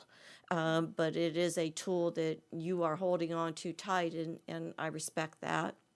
I'm just challenging you in that process because you are really putting a phenomenal presentation here of what your goals are over time now and in the coming years is the bang for the buck of reading recovery worth, and does it really match your passion and where you are committed to getting all students in next year and the year after that, because it hasn't shown that in its inception over many years. Yes, it's showing growth every year, but still to only be at 57% concerns me. But you balance that out because data is only 50% of the picture. The other 50% for me as an educator is you're saying, Mrs. Rose, we're holding tight to it because it's worth it, but I'm giving you a last challenge because I'm hoping for your recommendations to the superintendent that come to us, our commitment from you of moving us beyond and you definitely have all the pieces in place, moving us beyond what I call flatlining and reading in our primary grades over well before COVID and now post-COVID, and also keeping in mind that we were, in my perception of data, we were hit harder with COVID than other districts. So that tells me something, that I just can't say that COVID was our issue because COVID was relative across the state of Florida, and there are districts that grew in COVID. We had schools that actually grew achievement in COVID, one in particular, and we dropped our relative ranking in reading. So, and that's all okay. It just tells me that we need to really work with you. You're doing phenomenal things, and that your recommendation to the superintendent we're supporting, and I'm challenging you with where you're putting all your money and your time, and we'll respect your answer. I just would like to say that because the reading recovery and literacy lessons teachers are truly a professional learning community, they value that data too, and they look at it very closely. We all do. We problem solve around it. We want to know why those 43% aren't meeting a 3 or better at the end of third grade as well. And reading recovery teachers and the philosophy behind that understanding is that we're never finished learning, that we're lifelong learners, and that we're going to continue to problem solve around all of those particular needs. And we know that the students that exit reading recovery sometimes are still very fragile. They have not, they have not they have gone outside of reading acquisition. They have not necessarily reached reading proficiency yet. And so we are looking very closely at how we can help all of them do that. And though we didn't put it in the slides, in the slide deck, we do know that 82% of our students last year passed the FSA with a 2 or better. It's not proficiency, and it's not where we would like it to be. We would like that 82% to be at a 3 or better. But we do know that that number is the number of students that met a 2 or higher is pretty considerable in relationship to the number that could have gotten a 1. So, And the conversation too about what those fragile students, what are the programs and interventions and problem solving? What's the problem solving continuing in second grade and third grade? So because they can't just spend the 20 weeks and then we don't worry about them anymore. So it's it's that whole time ongoing process. Well, and that's what I see, and Mr. Renoff has been an advocate for all of this, and Dr. Johnson and all of you, that you are building a process and through progress monitoring and all the things you're presenting today to surround the reading recovery piece to change those third grade results. So what we can expect to see is this process to start to change that. And I understand and I wholeheartedly respect the learning process of literacy coaches, but I'm also looking at that 43%, that was their only chance. They only got one time. To be there, and level 2 doesn't really work for me because level 2 has an impact on every single grade after third of them not being able to understand that content reading. And I am not disrespecting reading recovery. I'm actually respecting what you're telling me, but I'm telling you with that respect for me as one board member comes an expectation that the process and the programs and from solution tree to collaborative planning to everything is going to change this picture. And speaking of solution tree, when they come in just for clarification, because you're advocating for them, they're not only working with that intervention time in every elementary school that looks at students alike with weaknesses and specific benchmarks and standards, will they be working with our overall reading program in those RTI, Response to Intervention Academies, relative to if and when a student goes into reading recovery and or in the future Orton Gillingham, or the other pieces that you have in place, or is solution tree strictly in intervention time relative to benchmarks? Do they look at overall programming and the process? Go ahead. So solution tree does not anchor in any one program. From their research, it's not the program ultimately that's going to make the difference, it's the teacher. And it really focuses on building that teacher knowledge on how to be responsive to the data that's coming in. So then it would be you folks and your staff that would look to growing the quality in, because perhaps it isn't the reading recovery results that I'm looking at as the biggest piece of data. It's the students that we're putting into reading recovery versus other kinds of interventions at tier 2 or tier 3. I think it's all of that. I think it's getting better at that, collaboratively looking at the data to see which kids need what, when, and all that. And I think that's what's gotten better over the years, and we've built the capacity. This work is extremely difficult because, kids are kids and they're not widgets, as one of our former superintendents used to say. So it's not like putting something in a machine. There's so many variables, but I think that's where when we said our needs were time and funds for subs or whatever, or a data system and this professional learning, that's what's still needed so we can get all of these moving parts, get better at all of them and collaborating. Our district team provides that support for looking at which data.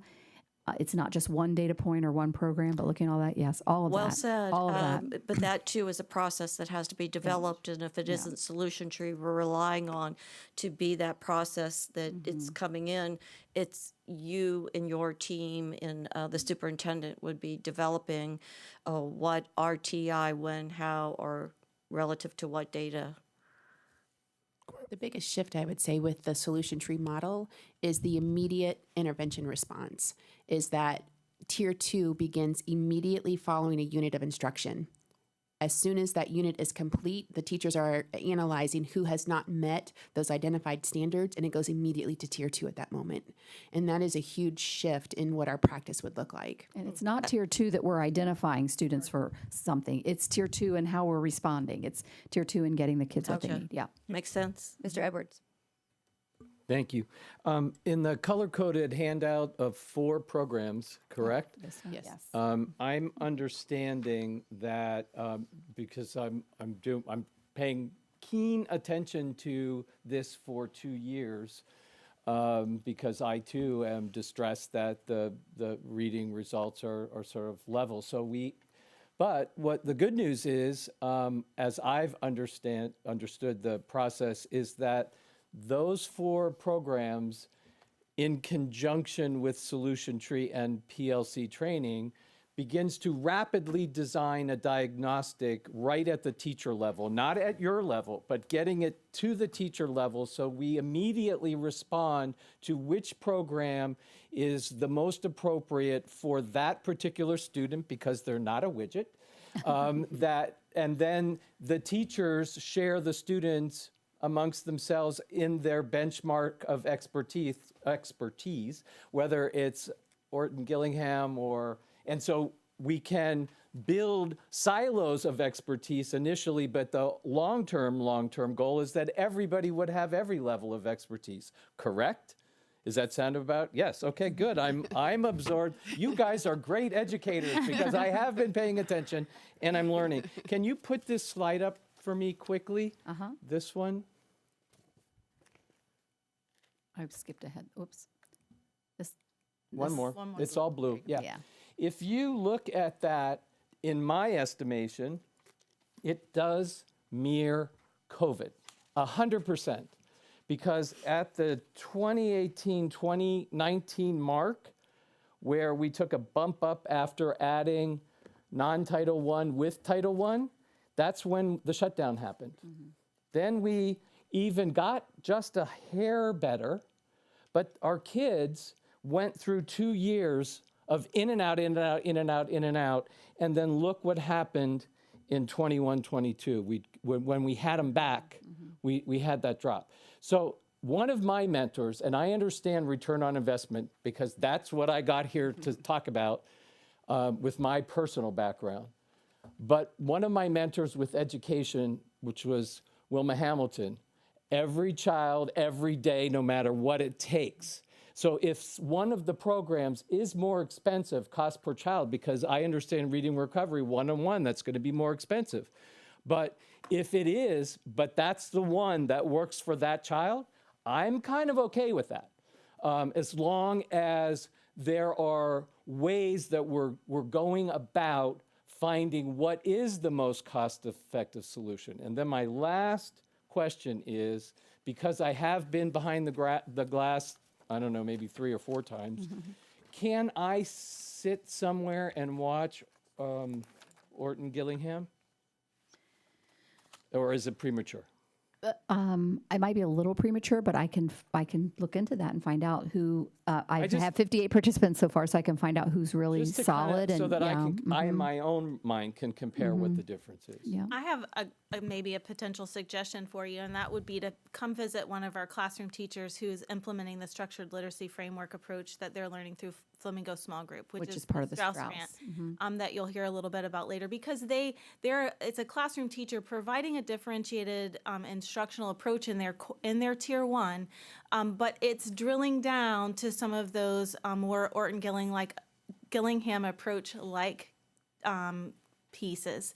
very structured word work, very structured decoding and encoding, and it'll just give you a little bit of a different lens and perspective to see what it might look like at a tier 2 level. Orton-Gillingham itself is an approach that is going to be very specific in a one-on-one setting. The teachers can use it in a tier 2 setting, but to really be responsive and design instruction specific to the needs of a student, it would be in a one-on-one. And we're not quite there yet, I don't think, but we hope to be soon. Let me know. Yeah, okay.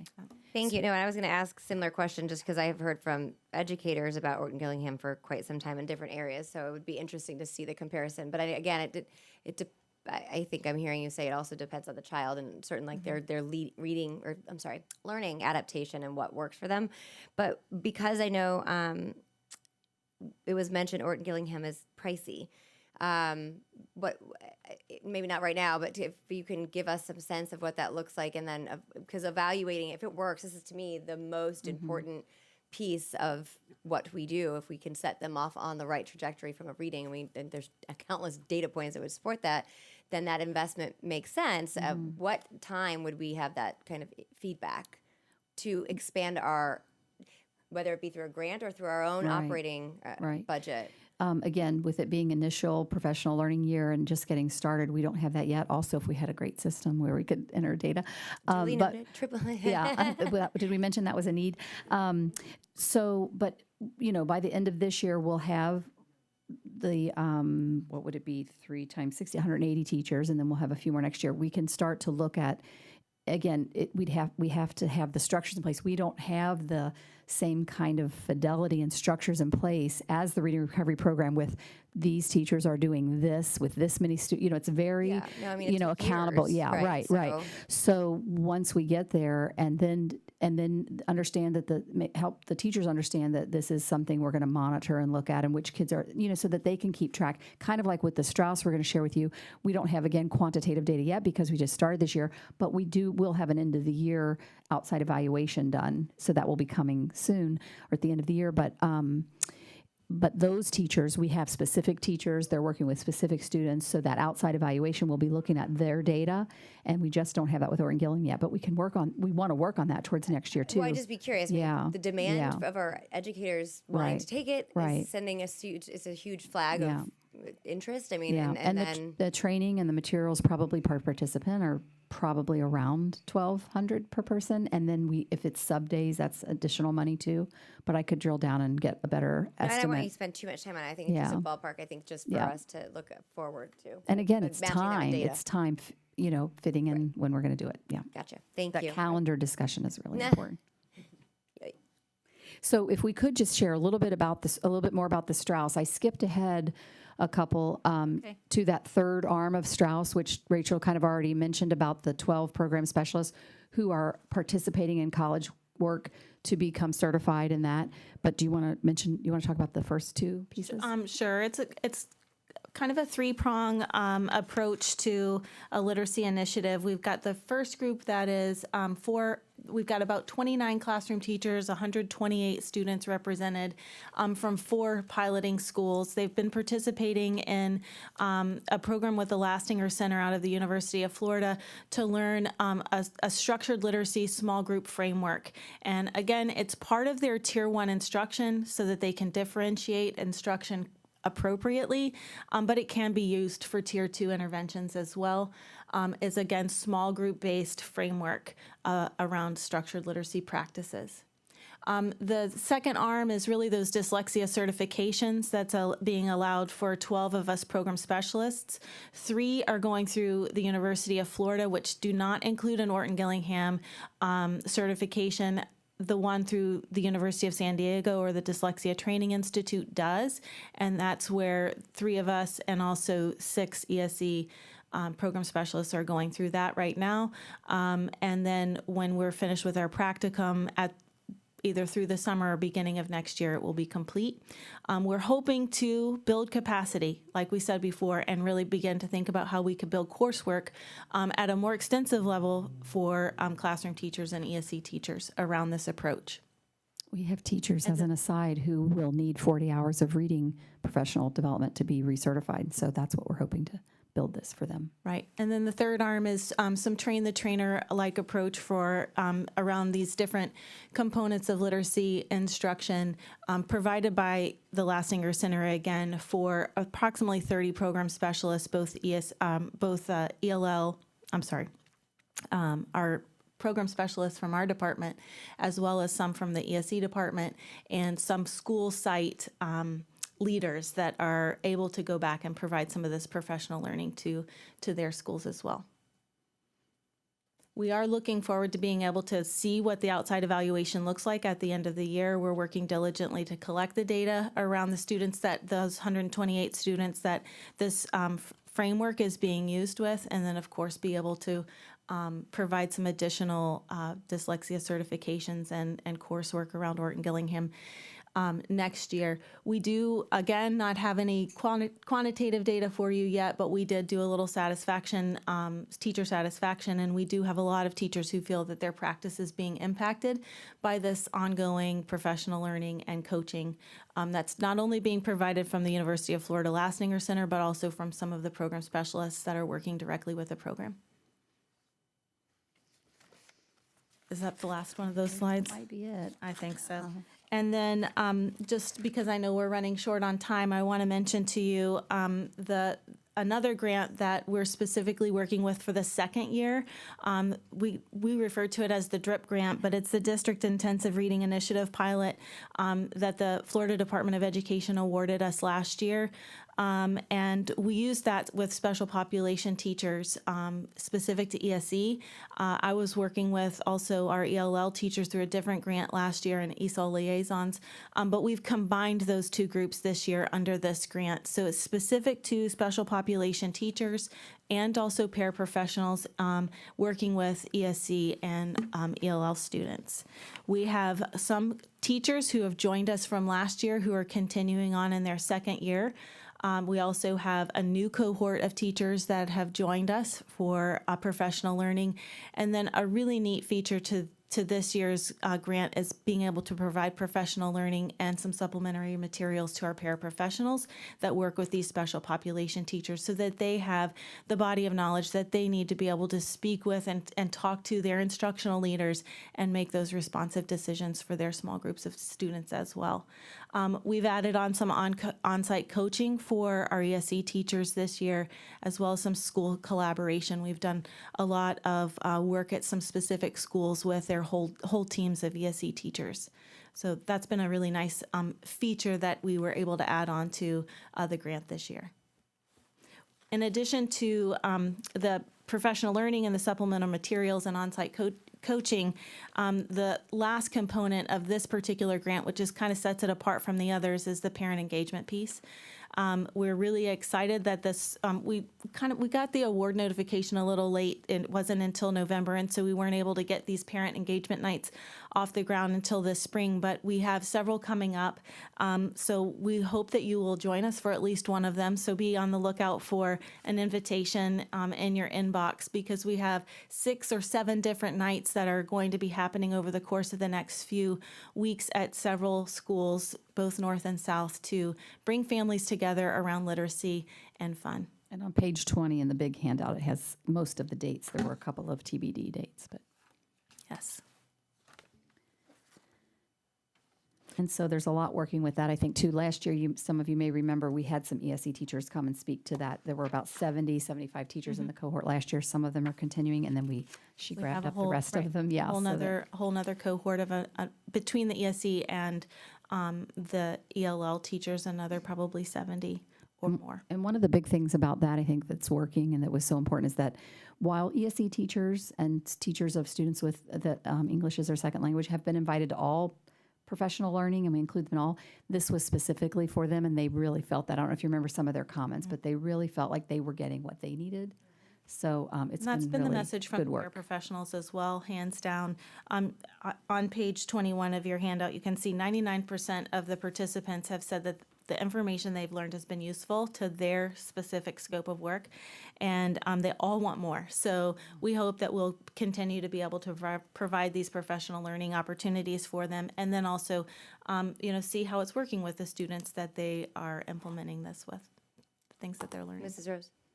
Thank you, Madam Chair. I just wanted to reinforce that your work and your presentation and your data is phenomenal, and I really thank you for sharing all this, and hope you're comfortable with it. I think it's the path to the future for everybody. You've given us data on the reading recovery piece and your input, and will we get that same kind of data breakdown with the Strauss grant and the what you're calling the DRIP when it's available? The Strauss, for sure, part of that grant funded an outside evaluator, so we will have an evaluation report at the end of the year. And with DRIP, I think you also have. We also are collecting data on the students that, of the teachers who are participating. And we shared a little bit of data with you last year. It was about 55% of the students made accelerated growth with some of the small group materials that they had been using and learning about and using.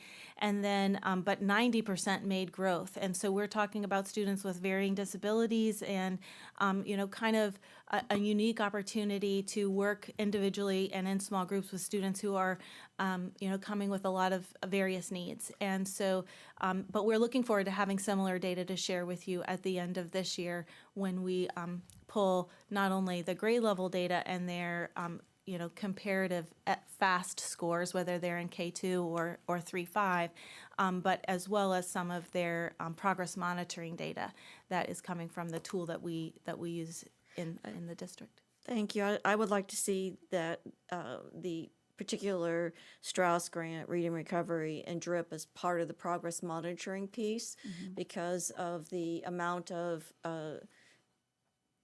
we're really putting a lot on these programs to move the bar. So progress monitoring them as we go forward, whatever way that's being broken down of, because you've separated out students that went through reading recovery and their progress. I think separating out students that are in DRIP or Strauss is beneficial as well to are they making progress so that you can flex and modify and learn. I want to recognize the Community Foundation for the phenomenal Strauss grant and the work they've put into it. I think that is recognition worthwhile. And the 30 program specialists in the Strauss grant, are those 30 program specialists that we're funding out of general dollars or ESSER dollars for the public? That's the COVID relief dollars. Or is the Strauss grant actually paying for those 30 program specialists? No, those are folks that we've already had on our team, and some are, they're funded in a lot of different ways, some Title II, some Title, some general, some ESSER. One program specialist is funded out of Strauss. Okay. And she's been our main lead on that program. And that's great information for me when I'm looking at this picture overall, because at that point we are having 29 program specialist time into the grant. So for me, that is 29 positions being funded. So separating out these students and their progress, just like you've separated out reading recovery, because in the end, as one board member, I'm going to support whatever you want, and regardless of the data, if you are passionate. But to me, it really challenges me as an individual board member, and it challenges you for what you're saying you want, and it holds us all accountable to next year's results. And we'll include that. I just told Amy, take a note. When we do our data, we're going to come back and do the data piece after we get the end of the year assessment numbers. We'll look and see what we have at that time to also come back and share those numbers as well. And just so you know, it's not 30 program specialists only. That number 30 includes program specialists, instructional facilitators, some ESE teachers from those 4 participating schools, as well as some other literacy leaders at their school. It might be a reading recovery teacher or a literacy lessons teacher, but it's not just program specialists. In fact, of the 30, it's probably 6 or 8 or something that are It's district. probably there's only instructional a third or less. facilitators, aka coaches. Great clarification. Sure. Yeah. And thank you for your work. Phenomenal presentation and sharing. Thank you. And that's all I was going to tell you. Yeah, go ahead. No. Yeah. Go ahead, Ms. Marinelli. I'll just take a minute. Thank you, Madam Chair. Thank you, everybody. And I also really, really like what you've said about the Strauss and the DRIP, because as we all know, ESE teachers are such a wealth of information in the intervention process for gen ed kids or whatever. So I'm so happy to see that they are really being included because they're so valuable. And then with the dyslexia, as you know, most people don't realize that I was a learning disabilities teacher in the very beginning of my career. Most people remember as a counselor or, you know, the supervisor here. But, you know, so many children have dyslexia, whether they're identified or not. So this whole thing is just going to benefit all kids. So thank you very much. And I'm anxious for the results also. And I think you realize I can only speak for myself, but I think you realize you have all of our supports, and we're looking from you to what you need. So thank you. And I was going to say, one, thank you guys for taking the time, and two, we'll work with Dr. Foster kind of as we discuss on needs and being able to bring it back to you guys. So really, thank you for the time. Thank you. Mr. Enos. Yeah, thanks, everybody. I really appreciate all the time, the data, and everything, the time that you put into this. You know, I look at it at the end of the day, is that, you know, this is Sarasota County. We have unbelievable teachers, unbelievable administrators, unbelievable community that is so supportive. I mean, that, you know, as I've said before, you know, is that, you know, we should lead the state. We should never, ever, should we ever have to worry about anything else that comes down there. And so when I look at it, ultimately, I'm looking at data program. If we're going to rank kind of like the data program so that the teachers ultimately know and the staff where to share the recognition. You need more collaborative time to be able to get the teachers to work on that, as in 4 or 5 people working on the same student to have their progression. You're looking at the RTI additional training. Obviously, with the ESE piece and looking at the state and where we are, I know that obviously looks like it's going to be taken care of. The big thing that I would say at the end of the day is, if you need something, you have to just ask for it. I don't care if you said, hey, we need, I don't even know what I could say. I was going to say something totally crazy. You know, whatever it is, we need ice cream at every first grade level because they love ice cream. I do too. That would be great. If that's what you need to bring it forward, because ultimately, you know, as I've heard from many people, you know, from K through 3, you learn to read. From 3 on, you read to learn. And that's really where we push the needle to be able to be the best in the state, because I know that's what we have. We just have to be able to give you the tools, and whatever it is. And it's the same thing when we start talking about discipline interventions, you know, many conversations is that you can't wait till the student's 16, 17 years old before you take an interest in their, you know, it becomes 40 times more difficult to change that student than it is to push all of our resources down through the K through 5, where we really be able to change, which ultimately would impact behavior, which ultimately, because then they want to learn and they like reading, and then on and on and on and on. So that's why I said is if you need something, you know, please don't hesitate, no matter what it is. I don't care if it's the Rolls Royce of programs of whatever. If we don't know, we can't help you. And I think that's really what the message is if we don't know, we can't help you. And so on a lot of this stuff, when we look into the budget, if we need a day program, I know Dr. Canalupo, give us the name, give us the thing, tell us how much it is, let's move forward. You know, same thing, you know, and I know ESE staffing is struggles everywhere in the nation for that. I mean, but if we have a tool like that, but the other thing too is let's make it consistent. So whether you're at Englewood or you're at Emma Booker or you're at, everybody needs to have the same tools so that every teacher gets supported. Everybody has the same tool built on. Everybody can help these kids, because every parent in this district deserves deserves the same exact educational opportunities for their students. So thanks again for everything. And like I said, if you need it and it's the Rolls Royce, bring it forward, because you know, I can tell you, I know that I'm a big advocate of pushing all of that K through 5, you know, because I've seen it.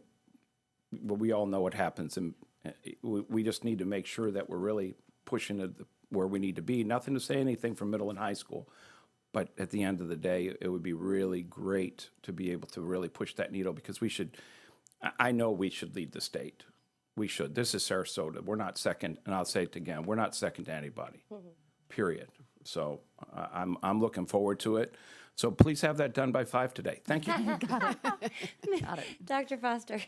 I just want to thank the curriculum team. I know that this presentation or this discussion this morning, it was a transition district-wide of trying to switch from doing a presentation at board workshops, but switching more to a collaborative discussion. And I know that it was challenging to be the first and, kind of moving in that direction. But I think this discussion, personally for me, has been great for me to learn some of the things that are going on in our elementary schools. I'm only, 2 years away or past being at Philippi for many, many years, but I think this collaborative discussion and really diving into the data and looking at the data and working with the board as to what can move us forward is really what will get us there. And I look forward to, working with the team and really kind of collaborating and discussing what our needs are so that we can get those resources to our youngest students.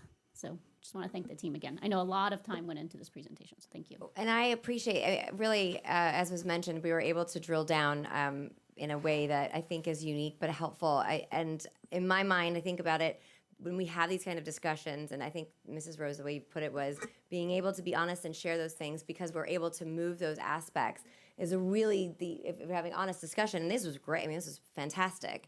And it's a testament to the hard work that y'all do and everyone on the ground. And that's what I look at as you guys are the experts. You're on the ground. You see it. We have the balance and ability to and want to direct those resources to you because you guys know what that looks like. And I think there's a message here, like, be bold. Don't be afraid to tell us that, because we won't make it to that next level if we don't have the veracity to be bold. And I think everything else we have. So I'm super excited, and thank you so much. Really, it was an awesome presentation. I'm looking forward to the future. So Thank you. So is that wrapped us up for the 1 and 2? And we did go long, but sorry, these are the most important conversations. No offense to Mr. Duggan, but I don't think we'll take 45 minutes with that. We can get back on track, but I think this is absolutely our priority, and I really appreciated that amazing presentation and discussion. So then moving on, we have Mr. Dumas and Mrs. Penner for legal costs. And my goal or hope is to kind of run through this, and then if there are any other tweaks to the contract, we've already talked about it, so I know we have 15 minutes, but that's kind of the lowest threshold, so I'm going to push for 5 maximum for that. So take it away. Just me. So what you were given as part of your packet would be a draft, not policy, but procedure that we would use at the management level in order to review and approve attorney needs so that we can assure that, again, from the management level, we are as efficiently using the attorney services as possible. So wanted to provide that. And then also, I believe, Mr. Duggan provided some information on bills and sort of how those have been the different services have been organized. So again, moving forward, we can use that organization as a way that we can give you information on the bills. So at this point, I'm here to answer any questions, to make sure that you feel that this process satisfies your needs. And if there's anything additional that you're looking for, we are more than happy to try to meet those needs. Well, I don't see any comments. My only capice was just looking at the different legal, I don't know, vendors, but providers, and something that I want, and I think that instead of I don't know if it's most appropriate to go through Shoemaker, because not all of them are Shoemaker, but I think it maybe helps to have a overarching view on things, but that the board be provided a monthly invoicing from all of them. I think that that's something that, again, it may be more information that each board member may particularly want or not, but I don't believe that would be. I'm not so worried about all the various categories. I think just getting an idea of trends, because that gives us a sense of, hey, what's going on from a financial standpoint, also from a risk management standpoint or policy standpoint, and that I think would be very helpful. Again, I want to be thoughtful as one board member. I want to be thoughtful about the time it's taking to do these things, but because I know invoices are sent to finance, and right, so if it's just merely a coding report that you're able to say on a monthly basis, and maybe we find that it's too much that we go to quarterly, but to start, I think it'll help us get our hands wrapped around that. Is that That's doable. That's is that something a we lot of can work? Well, we'll start it off in a way that's manageable, and if it's providing you what you need, perfect. If we need to tweak it, we will tweak it. So I think, again, I've got something in the back of my mind that I think will work really well. I think this would be a great item to maybe add to this possibility of a dashboard. Yeah. So that it's out there and it's available, but it doesn't, I don't foresee it needing to be an agenda item or anything formal, just, again, to give you some Accessible, information. yeah. I mean, and again, if it needs to be to quarterly, I think just having all of them is the first time we've never had that before. And I think that that's where this conversation started. So, Mr. Edwards. Thank you. You might find this, I disagree with you, Mrs. Ziegler. I'll tell you that from the billing piece of it, and before I start there, I did not get any backup. So I don't know what the procedures are. Okay, so I sent it, sorry, and maybe we misunderstood. I sent it as an attachment to the agenda okay, item. so regardless of that, I would like, I don't know when we're planning on voting for the Schumacher contract, but I'm not prepared to vote for that because I haven't had an opportunity to look over the procedures, because I think that the procedures are part of why our costs are so high. So I definitely want to have input on that. And secondly, as it relates to, I'm not looking for capturing trends. I'm actually looking so that we are transparent to the public. I'd like to know how much legal costs we spent on book banning and having that particular conversation. I'd like to know the trend or the actual cost of how much legal work was attached to walking children to class. I'd like to know what the future holds for HB1 as it relates to legal matters should that pass. And I think it's an important component, transparently, to our public so that they understand if our legal bills are high, that sometimes it's attached to a particular form of legislation that we had no control over, such as, I don't know, trying to determine what's political or not political or all those types of things. So I am really looking to attach bills to specific work, not just trends. So, and I apologize for that. I will make sure that you get that specifically, the draft procedures. So one of the pieces that I have included on the procedures is that invoices will be entered into the system using a matter number, which is provided on the invoice so that we can summarize by that matter. But then again, that's going to be contingent upon the attorneys providing us the appropriate information or summarizing their invoices, which they do quite a bit of that, but maybe not to the level of detail that you're mentioning now. That was the point of, I was unable to track into my contact at Schumacher to explain what I was looking for from a billing perspective. And I think it can't just be policy work.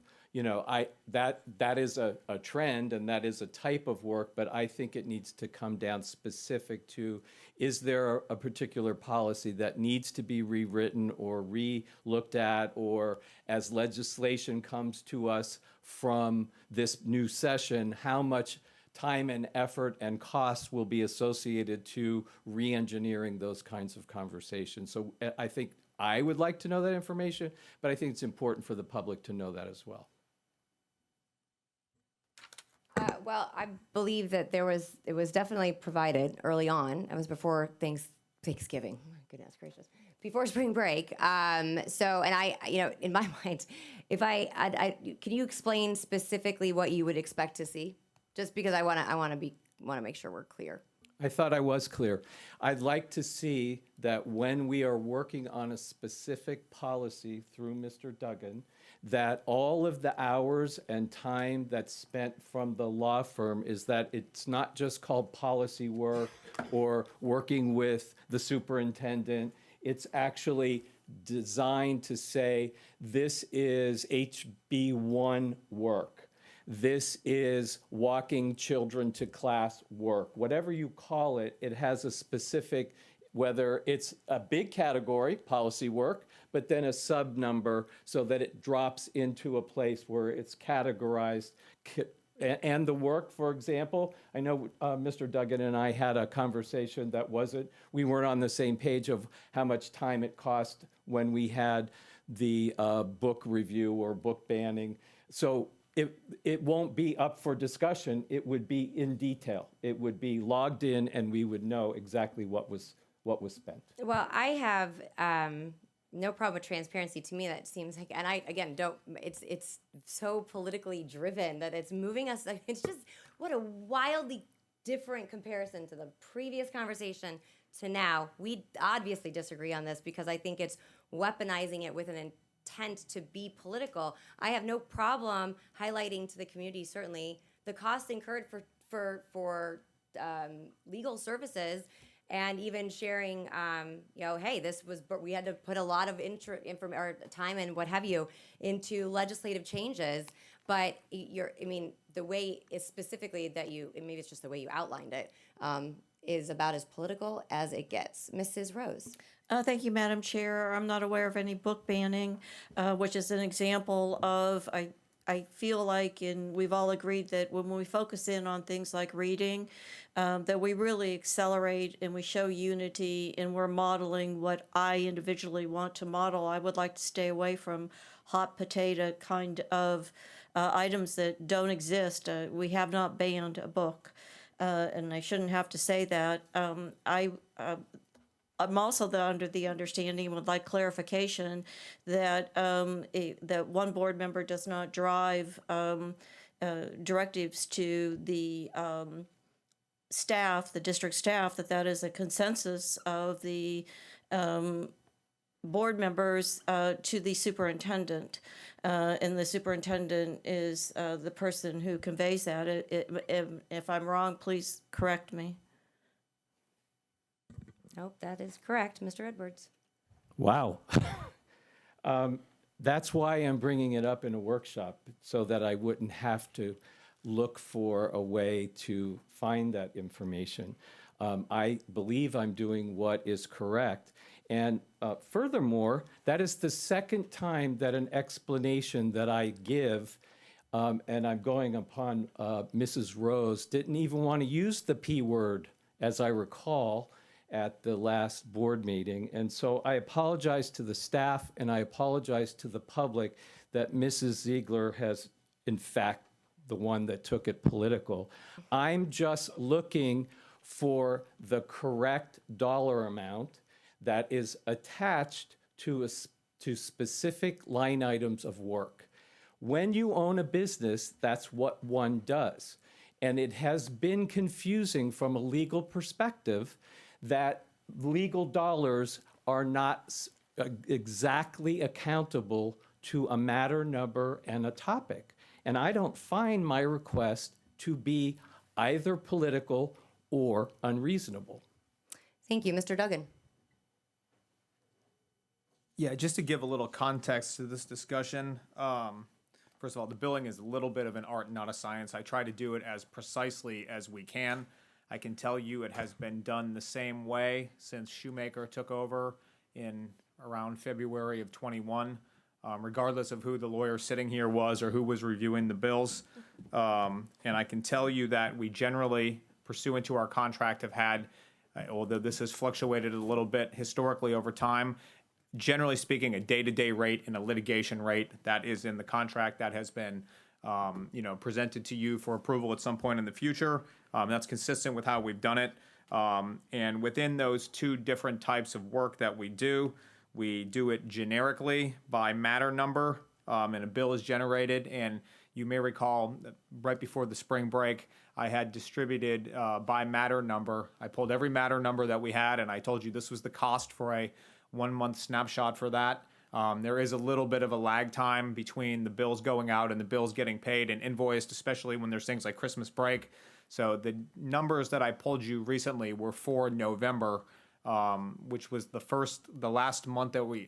most recent month that we had a full set of all of the legal vendors, including Shoemaker's, time and cost for. Within each of those matter numbers that I distributed to you, a bill with more descriptive explanations is generated as well. So, for example, when Ms. Penner would get a bill for each of those generic topics, such as board policies, board contracts, board HR, board risk management, board charter schools, when we have litigation, we do pull specific matter numbers for each particular lawsuit. Again, sometimes things start off as one and turn into another thing. You don't know always on day one what you're dealing with, so there is a little bit of an art, and it's more art than science sometimes. But within each particular matter that has been generated over the last 2 years, you could then pull a bill and look at the bill and have an itemized, more detailed explanation of what has gone on. For example, a lot of things, whether it's a board meeting or working on a policy or work I do for you all, generically gets put under the bill that's called board policies. Any member of the public or any of you all or anyone here at district staff could pull that particular bill at any given month and say, okay, what's all the stuff that Mr. Duggan or Shoemaker did for board policies? And it would give you a more specific description of all of the different things that were done in that particular month for that generic topic in the detail I think Mr. Edwards is looking for. So that is how we have done it. Certainly if you wish to change that, Shoemaker aims to please. I work for you all. I will do it however you wish for it to be done, however a majority of you wish for it to be done. If a majority of you wish for the status quo to change, please let me know. I'm happy to do it however you wish. I just need to know what a majority of you want me to do so I can provide it in the format that you seek as a group. I think that maybe going to the depth of, the challenge is going into too much detail. I don't really care what people necessarily know. Hey, Bridget Ziegler, legal discussion. When you start going into the detail of what was discussed, and then Karen Rose, what was discussed, Tom Edwards, what was discussed, I just don't know if that's from a sunshine. That may be stretching it, but from a sunshine standpoint, I don't mind even as a summary if I want to make sure there's some clarity, some macro trends, that we have a sense of what is being, from a financial standpoint, is where I've been coming from, and that we allocate resources accordingly, and or get more focused on preventative actions, especially if it's litigation, or if we're seeing, again, the ESC piece, but that was the first time I'd seen it, and it wasn't, it was very helpful because it gave perspective versus just people maybe mentioning that there was a frequency, but I had no comparables. Same with the other legal services. I think just policy-wise and just how we approach our policymaking processes is where that would help. I'm not in particular on how the invoicing is. So that's it. Mrs. Robin Marinelli. Robinelli. Thank you, Madam Chair. I couldn't find it on my phone, but I know in the last couple of days, all this was sent as an attachment, and when I read it, so I think that's what you were referencing, that we did get it, but because there was so much. But what I caution, and part of it is, I think a privacy issue, and could possibly be a safety issue. When I looked at how a phone call was documented on student discipline, I don't need to know who made that phone call. I know if it's discipline, it's going to be one of just a couple people, who's ever that designated person. I was more interested in the procedure part of who was going to make phone calls. I have enough common sense to know that who's making those, who's allowed to, well, when I say allowed, but who's been given the authorization to make phone calls. If it's about discipline, I don't want to know the actual individual, because I think in today's time, if we are talking about transparency, which I'm all for, I don't think the individual's name should be on there. I know when I do the billing, and I can't speak, we have obviously a handful of different legal vendors besides Shoemaker for a variety of reasons. I can tell you when I do it, I take great care to not identify a student. But to Mr. Edwards' point, I try to put enough description in it, at least for myself, where if we ever had to go back and do a more detailed analysis of the billing to say how much did we spend on a particular topic, that it wouldn't identify the student for privacy purposes, but I would be able to say, okay, talk to this principal at this school about student discipline matter. So it's a balance between the privacy and the transparency. It is sometimes difficult to do, but from a legal standpoint, we obviously don't want to identify students. But like I said, I'm willing to do this in whatever form a majority of you wish. We aim to please, and the billing is something that is a necessary evil as part of this. And you tell me how much transparency versus generic descriptions you wish for, and I will do it in however a majority of you wish. Well, and that, like I said, mine is more, I don't want individual names. Okay. Whether they're student or staff. But that is my opinion, and whatever, since it's all going to be a vote of how we do this, but I just don't want individual names. I don't think that's necessary. Thank you. Thank you. Dr. Foster, because I think that the protocols really fall within the administrative standpoint, the workflow, not so much legal. Yeah, so I just was actually going to speak to that and the procedures that were attached as well. So we'll make sure you get them if you did not receive them. So basically, we met as a team, associate superintendents, and kind of outlined. We have 4 people who are not on cabinet who have direct involvement with legal pretty much on a daily basis. We have our director of risk management, our employee relations director who deals with investigations, etc. We have our director of construction services and planning, and then director of communications. And then the thought was everyone else would go through either the executive director or chief, so the member of cabinet. So if there's, for example, a particular case at a school, then that would flow through either Dr. Johnson or Mr. Cantise. If we have an ESE situation, then that would flow through Sonia. So that's kind of how we had outlined it. We do have these 4 positions outlined that pretty much on a daily, definitely a weekly basis, just that is part of their job, is working with legal representation. So that's kind of what we've outlined, kind of moving back to, I know that that's typically how we've had it in our district for as long as I've been in the district going back. So really just kind of defining those things so we know that everything's flowing through the cabinet level. Yep, and it is here, and it was also sent out on 3/20. So, Mrs. Rose. Thank you, Madam Chair. It is quite an extensive document for public purposes. It's, I believe, 90-some pages. So that is extensive of breaking things down, which I'm sure requires a lot of work. And it is breaking things down into categories.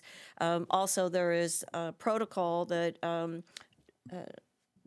Dr. Foster and Mrs. Ziegler referred to from a fiduciary standpoint of where we have had ongoing comments or discussions in one-on-ones or as in workshops to look at how we reduce costs, and those protocols reflect those discussions.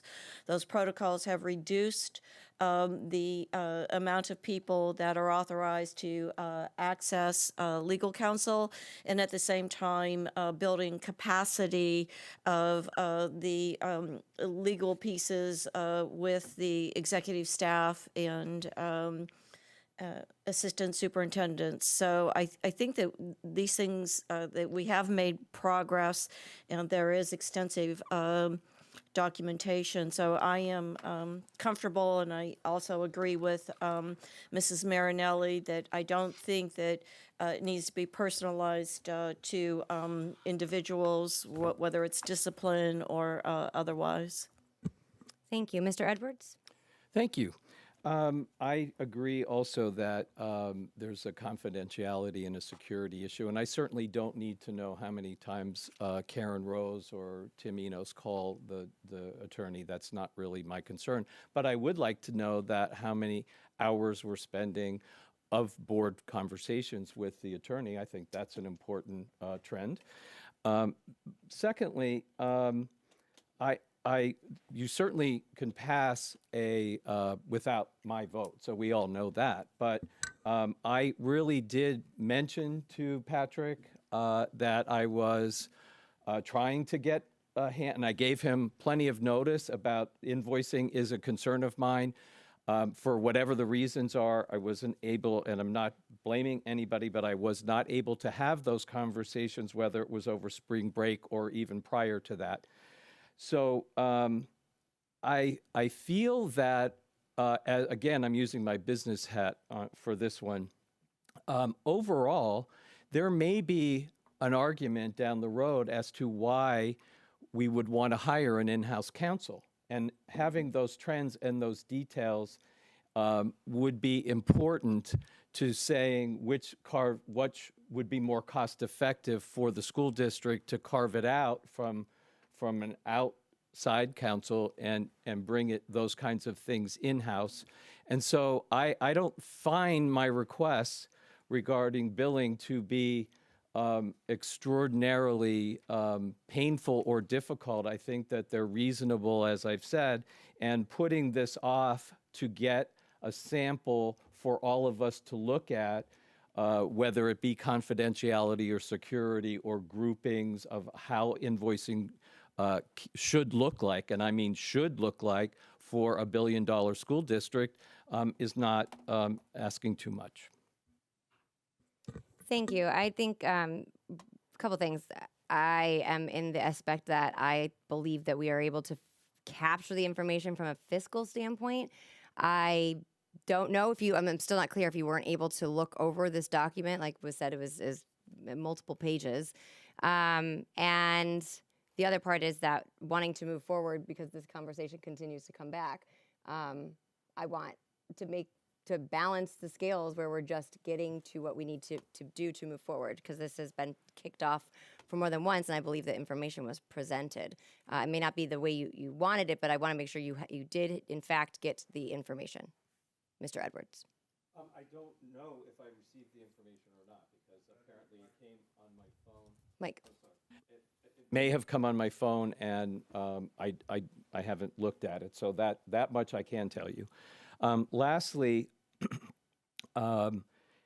I think we have an example, and I don't want to use the wrong term, but we had a hearing, I don't know what you call it, regarding a book called Stamped. Whatever you want to call that, Mr. Duggan and I we were just disagreeing on how much time and investment was spent on bringing that to the board.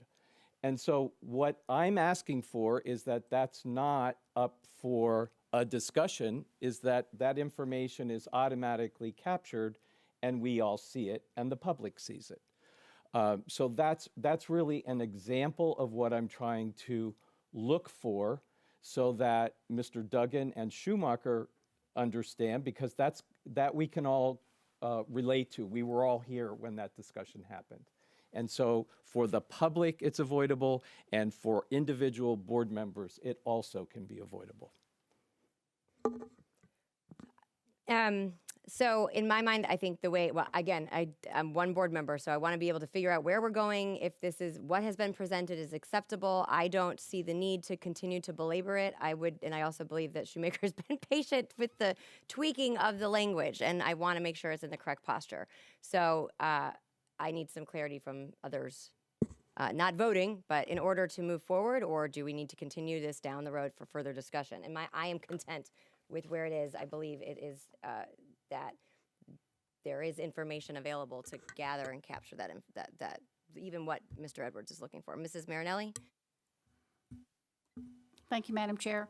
I am content, and just for clarification, it is called a book challenge. Oh, thank you.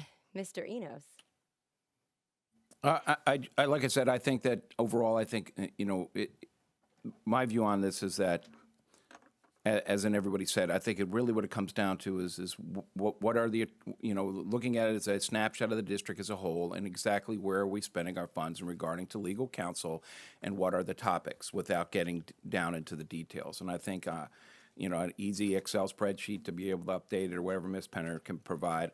I think that that's more than adequate, and if there's more information or questions, then I think that's when you would pick up the phone potentially and contact the attorney if you saw something on there that you needed more additional clarification on. But ultimately, it also, for transparency, would also be that the public would know what we were looking at, what ultimately is the liabilities that are coming down at the district, and we'd have a snapshot of all of the different attorneys, because after I looked at the information, I see that there's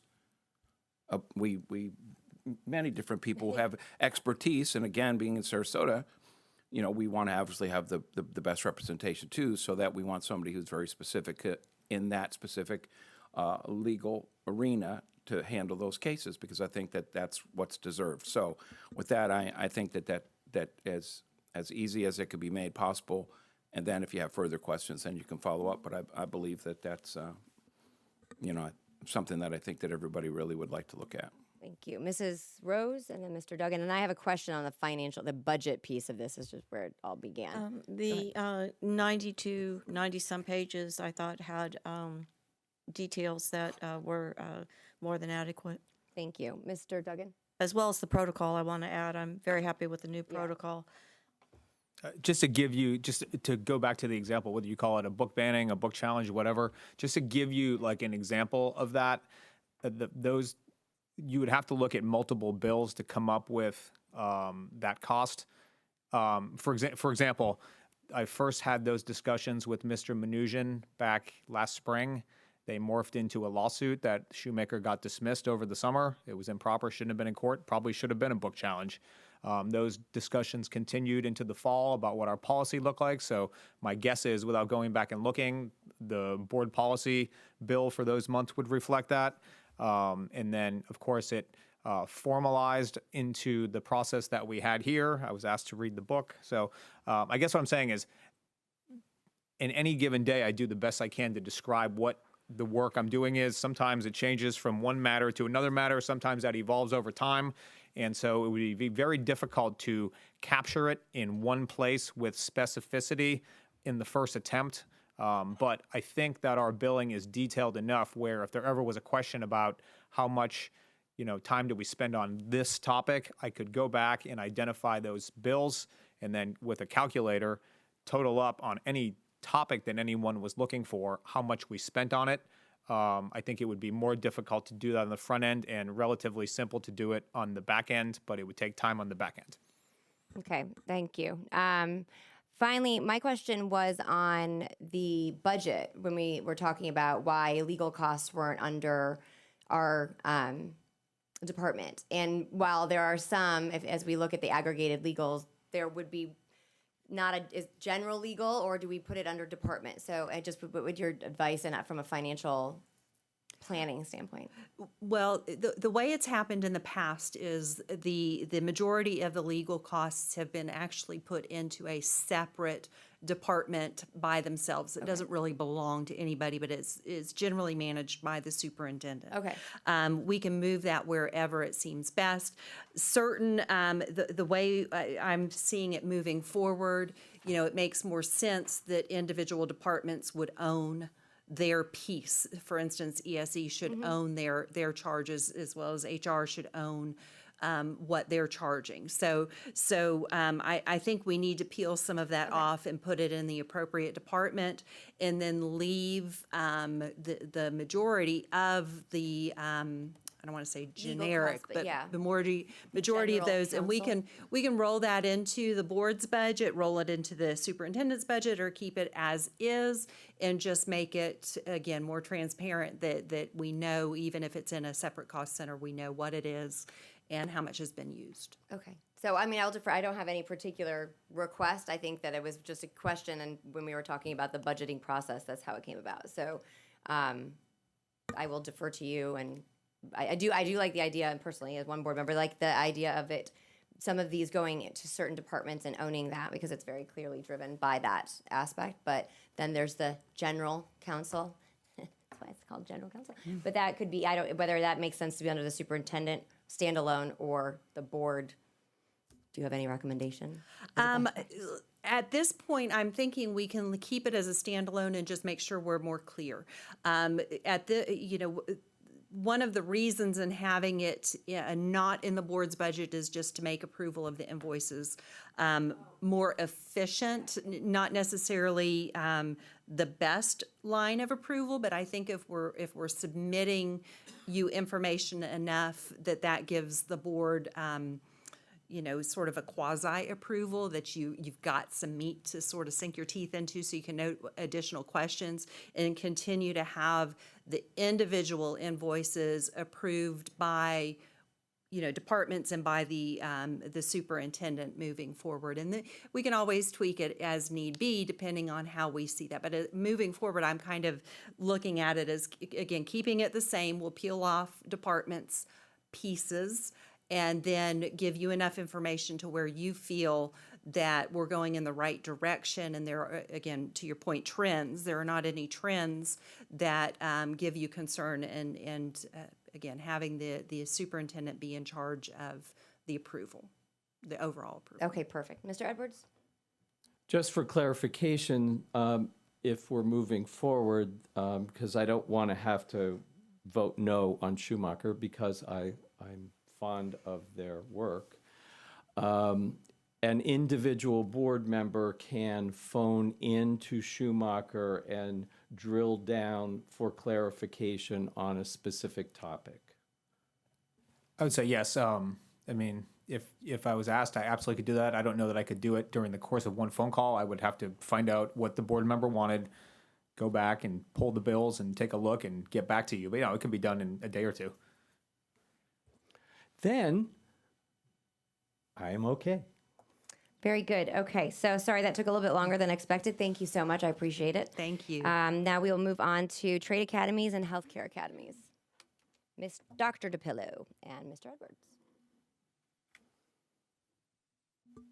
Great. I'm going to just set the stage for this and then turn it over to Dr. DePillo.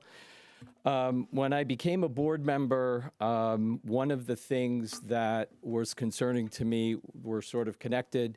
I saw about a third of our students were on their way to college and properly supported, and about 2/3 of them we didn't really know where they were going after graduation. And so from my personal perspective as an individual elected official, without a job description, by the way, school board members don't have job descriptions. So I decided that for me personally, that graduation rates, although a good benchmark, weren't what I was looking for. I was looking for, and I know a couple of my fellow board members know I've said this from early on in my career here as a school board member, that I'm looking for all of our students to have a plan. 100% of our students would graduate with a plan. They would either be enrolled, enlisted, and employed. Since then, I've added that they can have a gap year as long as they tell us that at the end of that gap year, they are enrolled, enlisted, or employed. So with that, I really, through my travels as a school board member, met a lot of businesses and saw a lot of opportunity, saw a lot of need, saw a lot of opportunity that would be available for collaboration. And so as a convener, I brought in the Gulf Coast Community Foundation, not the Gulf Coast, the Gulf Coast Builders Exchange. And also in a conversation with the hospital, we were able, what we're talking about today is a collaboration with the hospital to build healthcare academies that would also lead to a new build in South County, STC. I'm proud to say that the Trades Academy work that we've done is very successful, if not wildly successful, and it's being replicated, to my knowledge, in Venice High School and Northport High School coming this August. So that's, and I'm not looking for credit, I'm just talking about this is how I choose to spend my personal time as a school board member, and then connect, which is also part of Dr. DePillo's oversight, connect all of that to our career college success centers so that it's not just a place for kids who are needing ideas and suggestions about where to go to college, but it actually becomes, are you sure you want to go to college? Because here are several other opportunities that might be available to you. So that's the overall mission of where I sit as a school board member and will continue to sit and look and from the Gulf Coast Builders Exchange, it was a win-win-win because our trades people are desperate to hire, and a lot of our students were misdirected, and these are ways to capture their hearts, help them find the right career, move them on. So now I'll tell you about how we got to the hospital. I started a conversation with the chairman of Sarasota Memorial Hospital about what healthcare academies would look like. We actually had one at Venice that was in partnership with Shore Point Venice Hospital. As we all know, those folks moved out of Venice, but Sarasota Memorial Hospital, because these conversations were ongoing, were seamlessly able to move in and pick up that particular process. A second conversation was had with the chairman and Dr. DePillo, and I just felt like we were missing something because the hospital is still desperate to hire in multiple functions in multiple ways, many of which are 2-year certifications. That certifications can be acquired or mostly acquired while our students are in high school. And then once they graduate, finish up at STC and in short order, if not immediately at graduation, become an employee of the hospital. And once you're an employee, they pay 100% tuition refund, so the sky's the limit. As it turned out, we quickly saw that there was a good collaboration for those ideas, but no place to have the classrooms. The classroom space was unavailable. So Dr. DePillo said, we have a building lot at STC South. There's a hospital going in from Sarasota Memorial at Northport. They're going to be needing more people than they need today. And South County could use a nice, good shot in the arm for this kind of work because they got pretty battered in Ian.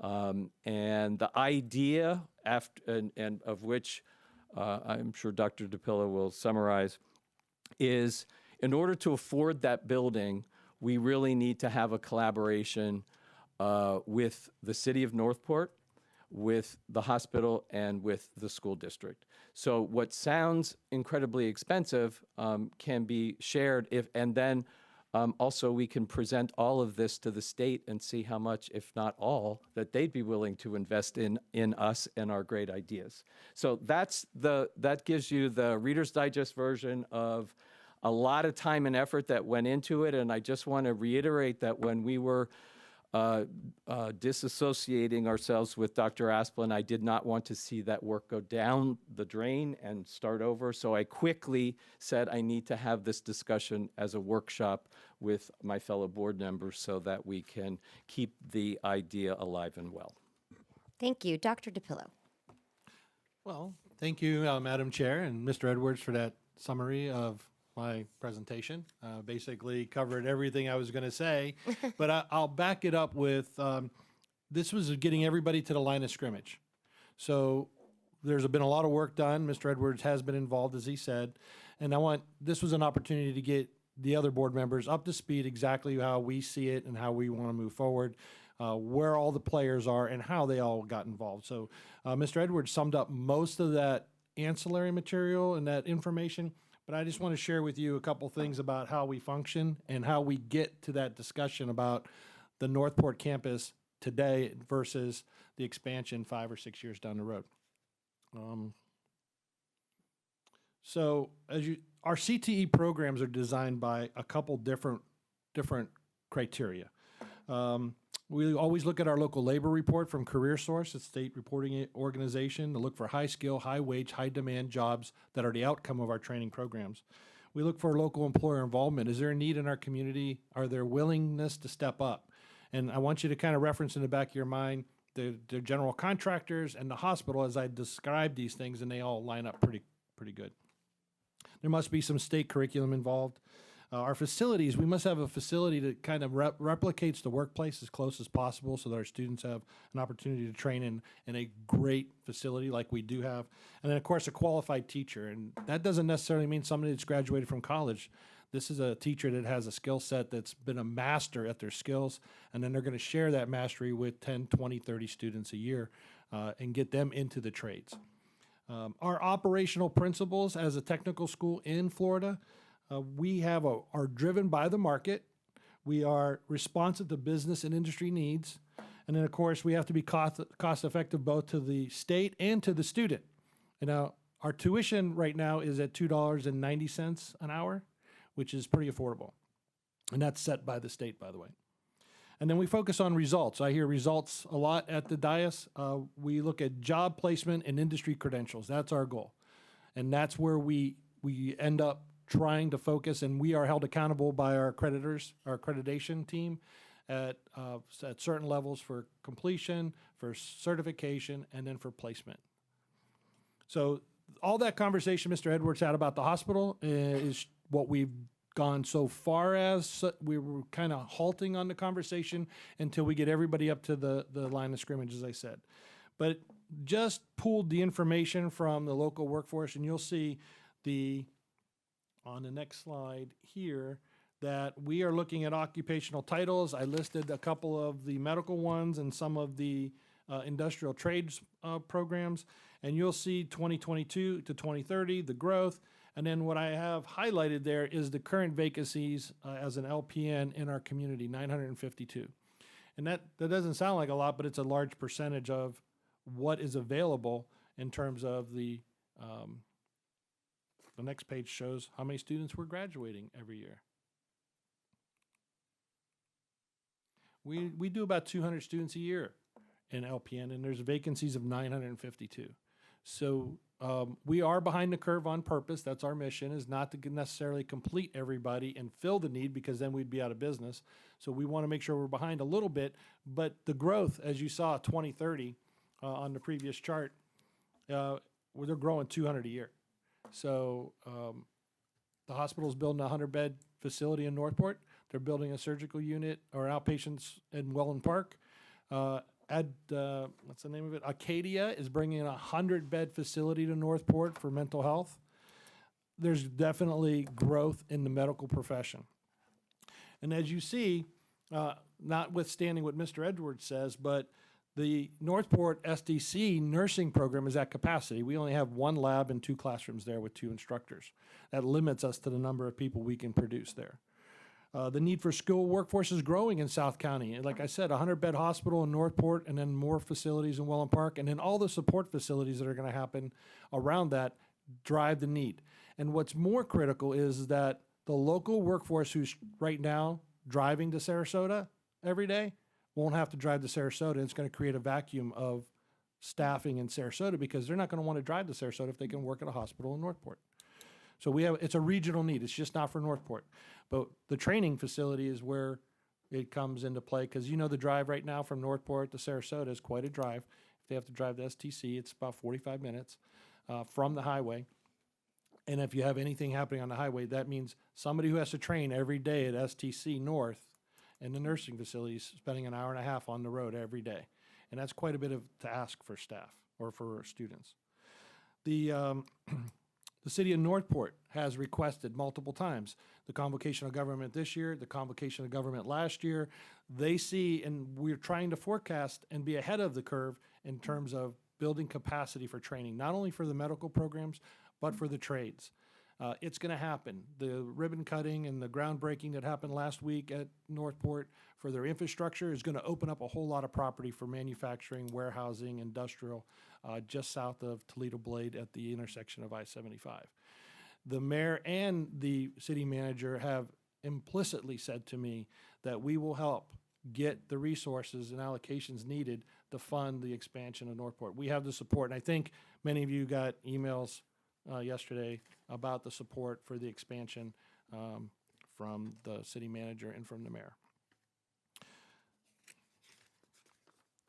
That's the medical conversation. Let me summarize some of the things Mr. Edwards said about the Trades Academy at Riverview High School. That was, again, GCBX is the Gulf Coast Builders Exchange, and their director there had been working with us for several years, even prior to COVID, about getting more students from the high schools into the trades right away without having to go to college.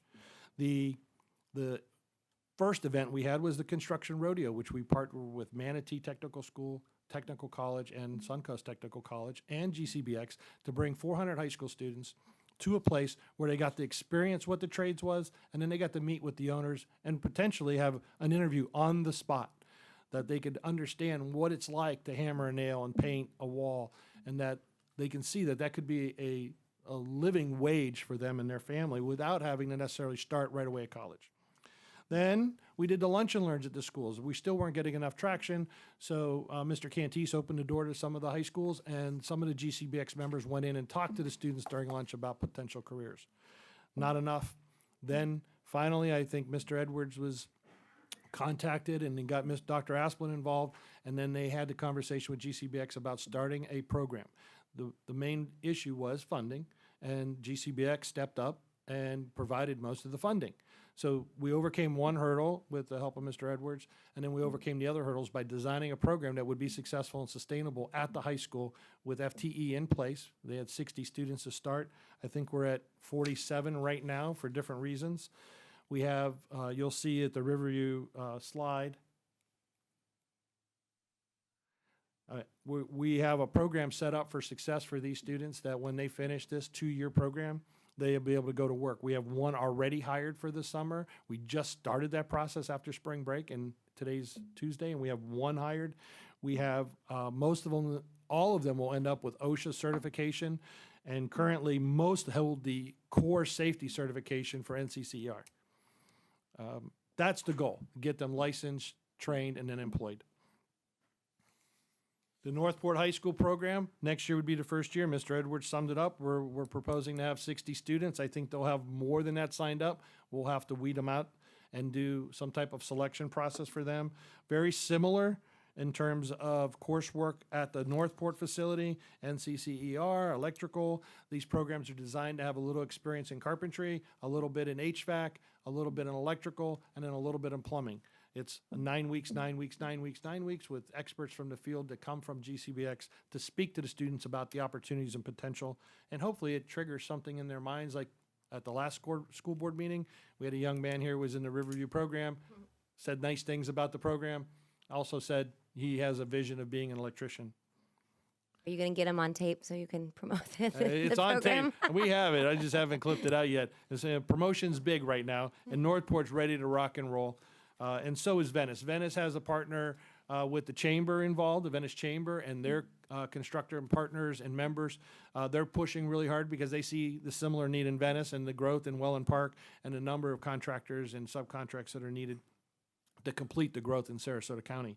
And not only that is I have, like, for instance, the Sunseeker Resorts going in down south of us, this in Port Charlotte, and the Ritz-Carlton's building more. They have contacted us about, what about hotel maintenance?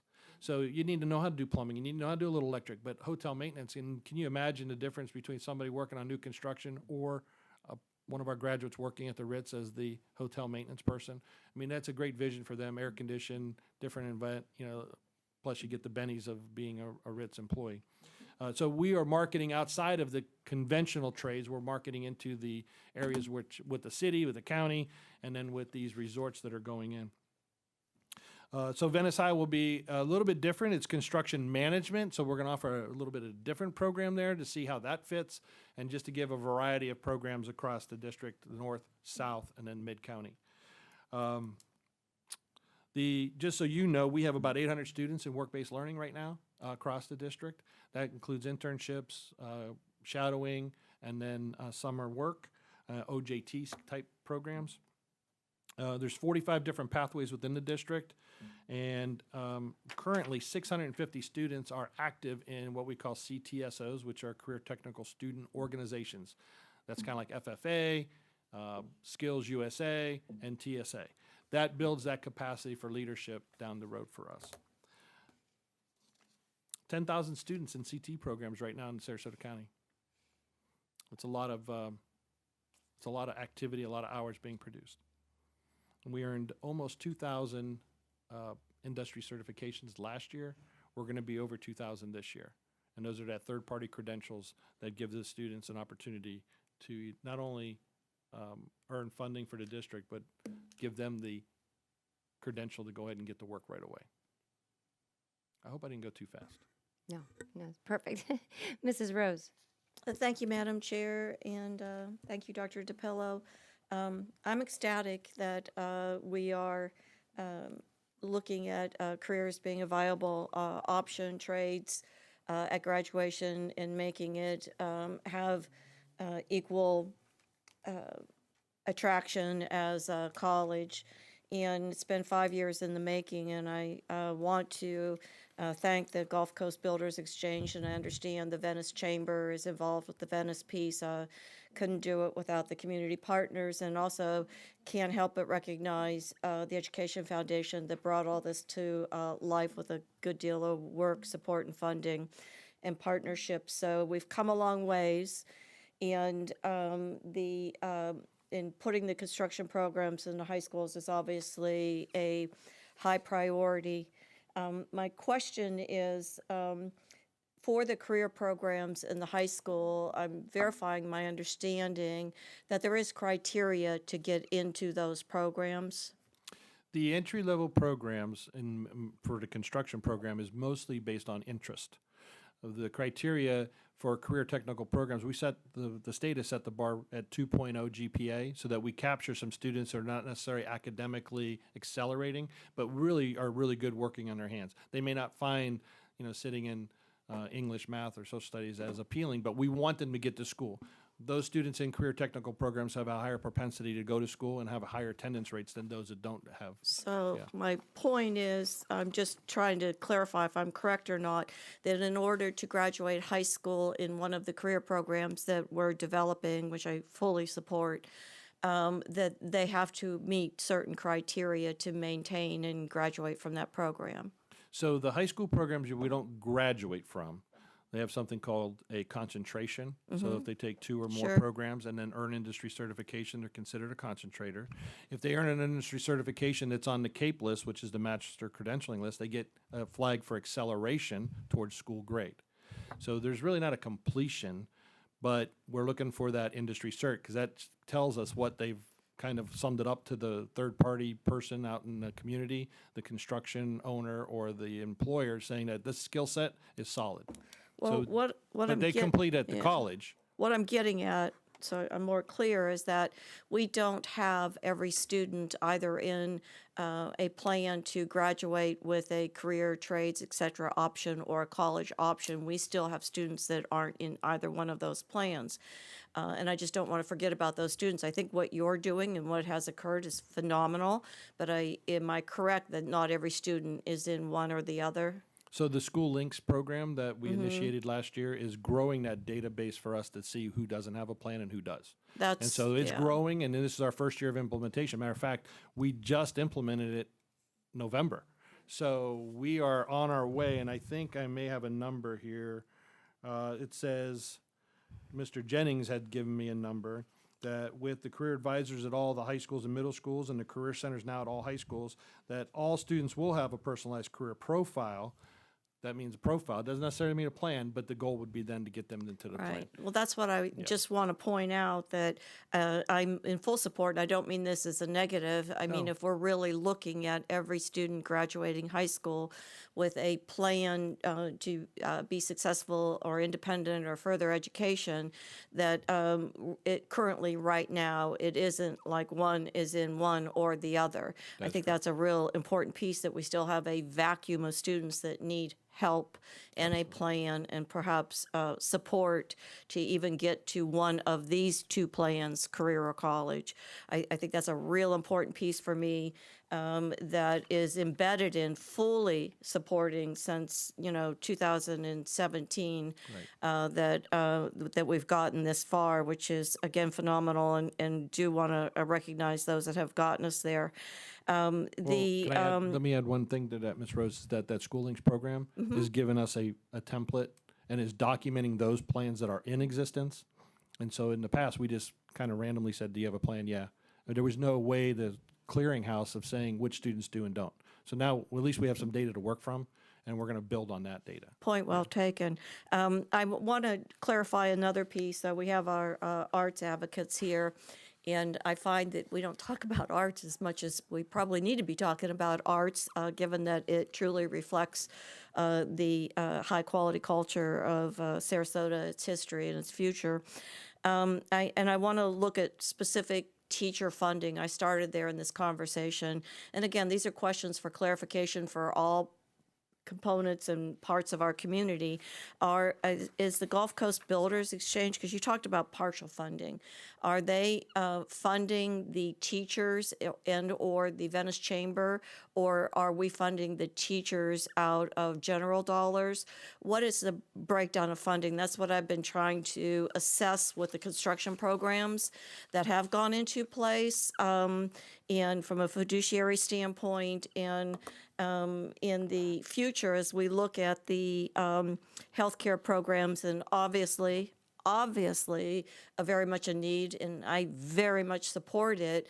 I would want a breakdown that I don't feel like I fully feel is clear on the construction programs. Want those to continue no matter what, but I want to see where is the funding, what's it paying for, what's coming out of general dollars, how does that balance out with the overall functioning of us as a whole school system from a fiduciary standpoint. So are the teachers in every one of these programs fully funded?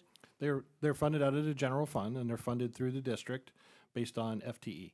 So Okay. when their student has a roster or the teacher has a roster of students, I mean, that's why we set the number. We want to maintain a good, solid number in that program so that it kind of balances out with the other electives and arts programs and even the core classes. Well, and I wholeheartedly agree with that, but it takes me to my point that in that when we are voting on making decisions about the general fund and where those general dollars are going, as a principal, I know I called you when you were at what was called SCTA at the time, looking to fund career programs for me, and put those dollars into the general fund from your fund for purposes of adding career programs, of which I did and I wholeheartedly believe in. So I want to stick to my point. I'm not anti here.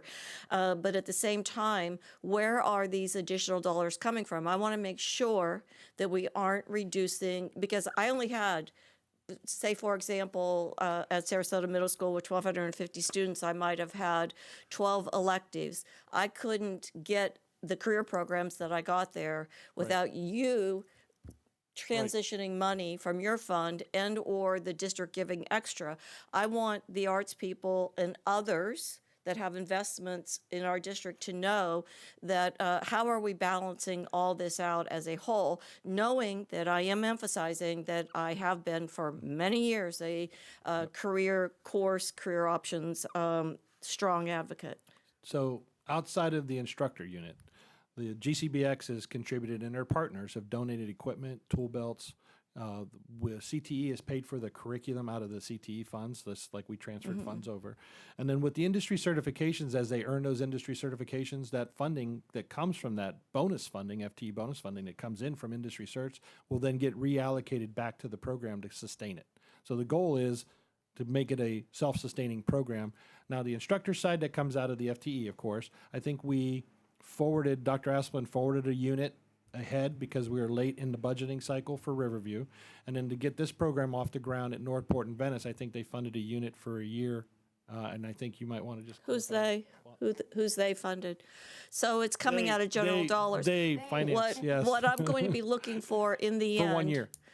In continuing to advocate and support and want these career programs, I think there needs to be some kind of visibility for the community to see that we aren't giving up. Because, again, as a principal, just as an example, I got to choose 12 electives as a principal.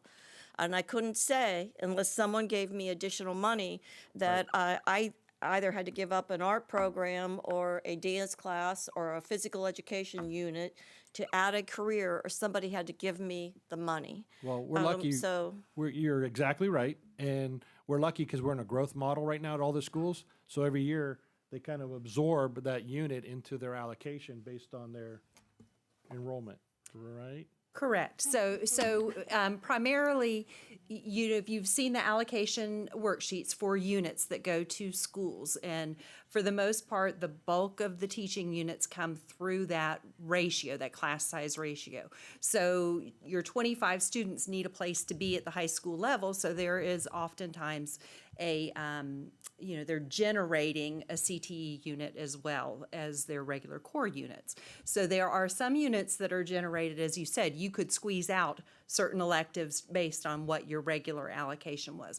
There are additional allocations above that, and I don't have those sheets in front of me, don't have it memorized yet either, but there are some additional units that do get added as kind of one-off. And to Dr. DePillo's point, the unit at Riverview came in mid-year, but it was, I believe, we were contemplating it at the point that we submitted the last, I need to look at the last allocation worksheets, but that and the one at Venice have been in discussions for this upcoming year, and it's my understanding we were wanting to add those to those allocation worksheets. So we're adding additional allocations because if FTE generates extra dollars with increased enrollment, as you were, I believe you were indicating or trying to communicate, if you have mandated state classes, whether it's health or physical education or such,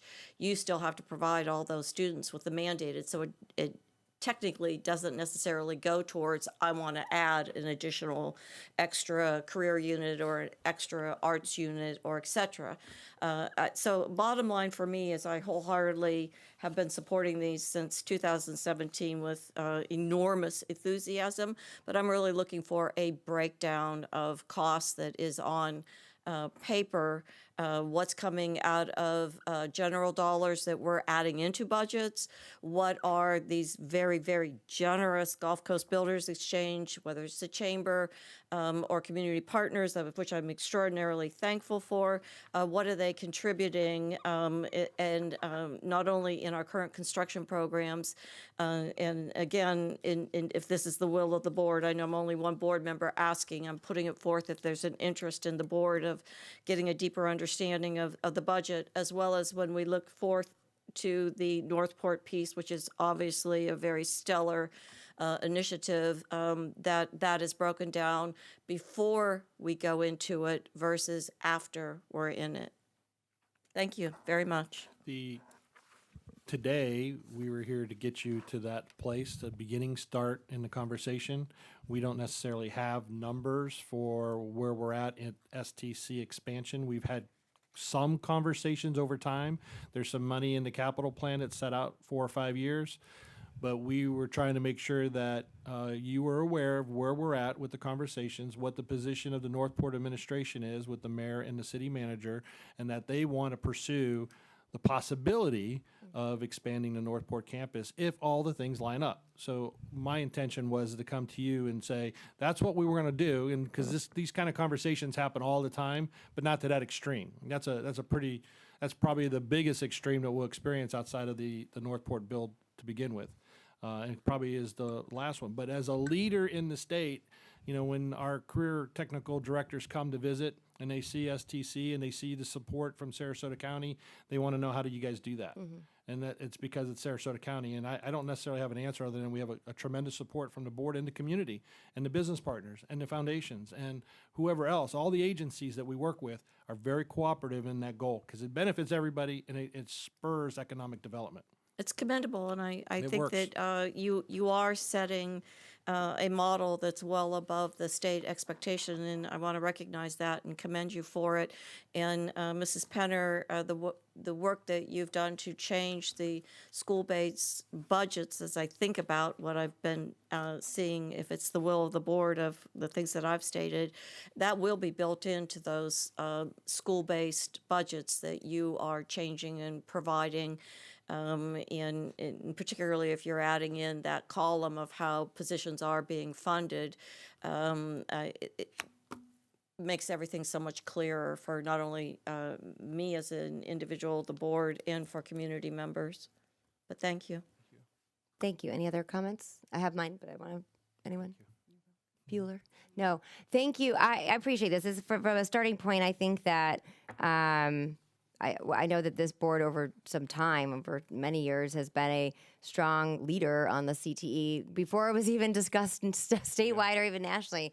And I think that's something that's very exciting and it's very refreshing because we all knew it needed to happen. I mean, we're talking 10 plus years ago, but that really was trying to get our families kind of on board. Like, we know we just need it, but not my Johnny, not my Susie, right? So I'm very encouraged to see that mindset change, and I think it's wonderful that we're evaluating it not just college, but how can we set our students up to succeed, and then certainly work with our various partners. I love that. I think it's a great way to expand. Optimize taxpayer dollars. So all of those things I am for. And I know we've talked about this, so I'm glad. Thank you for coming today, and thank you for giving us where we are today. And then my question is really what next? And I think it's helpful for the community. I appreciate the emails. I was worried because I felt like, wait, I want to say I'm on board with everything, like we said earlier, but I also have to do our due diligence, and so I don't want to give a false green light or prematurely, because I think that just hurts our relationships, and that's not the intention by any means. So when I look at, STC South expansion was on this board when we built it for the first time, and then going through that. So when it comes down to it, my question is, what would be and this wouldn't be today. I mean, if there's a follow up, which I would like to see a follow-up. I think it makes sense. But I think that very much similar to what was stated here would be, what are the programmatic costs that we would be looking at, that we would be incurring, that we would be funded through grants, that we would be looking at third-party support for that? What would be what's the capital investment, and what we'd be expecting to do, and how does that play within our 5-year capital plan, especially in the building situation that we're dealing with right now? But again, it's been, I don't know what, I'm looking over at Jody, what year we have that out right now for. Okay. So that's 26, 27, 15 million. So I think moving all those parts together, and then, if we build it, they will come. Well, they are already there. It's the other way around. I know that's your philosophy, and I think that's important. So I'm on it. So I saw your face. But so just getting the financial analysis, if you will, prepared for, I think, the board to determine. And then we have a conversation with our partners to say, okay, we are set up to do this because we want to be able to respond to the demand. That would be my suggestion on the next step. But you tell me. Well, I see it very similar. I just don't know what step comes first for the best practice. The city manager and the mayor are very anxious, and they're willing to do a lot of that work up front. So I'm thinking of leveraging the Northport administration to see where they stand, and I think that's where they're very ambitious about making this happen as soon as possible. And I've kind of been, and Mr. Edwards, and I've been holding the reins back, saying like, we're not ready yet, and then see what other community partners. But I think the board is right. We need a number. We need to know what the programs look like so that we can then have that formal discussion. I think we just have to keep moving forward with, yes, it's a possibility, and let's get the numbers back to you. And I'll, similarly, like I did on the fire, That's I exactly will what I'm update comparing you it to. constantly with any kind of changes. If Northport says they have $15 million tomorrow, then I'll let you know that, and then we'll see what we can do about having a matching conversation with capital.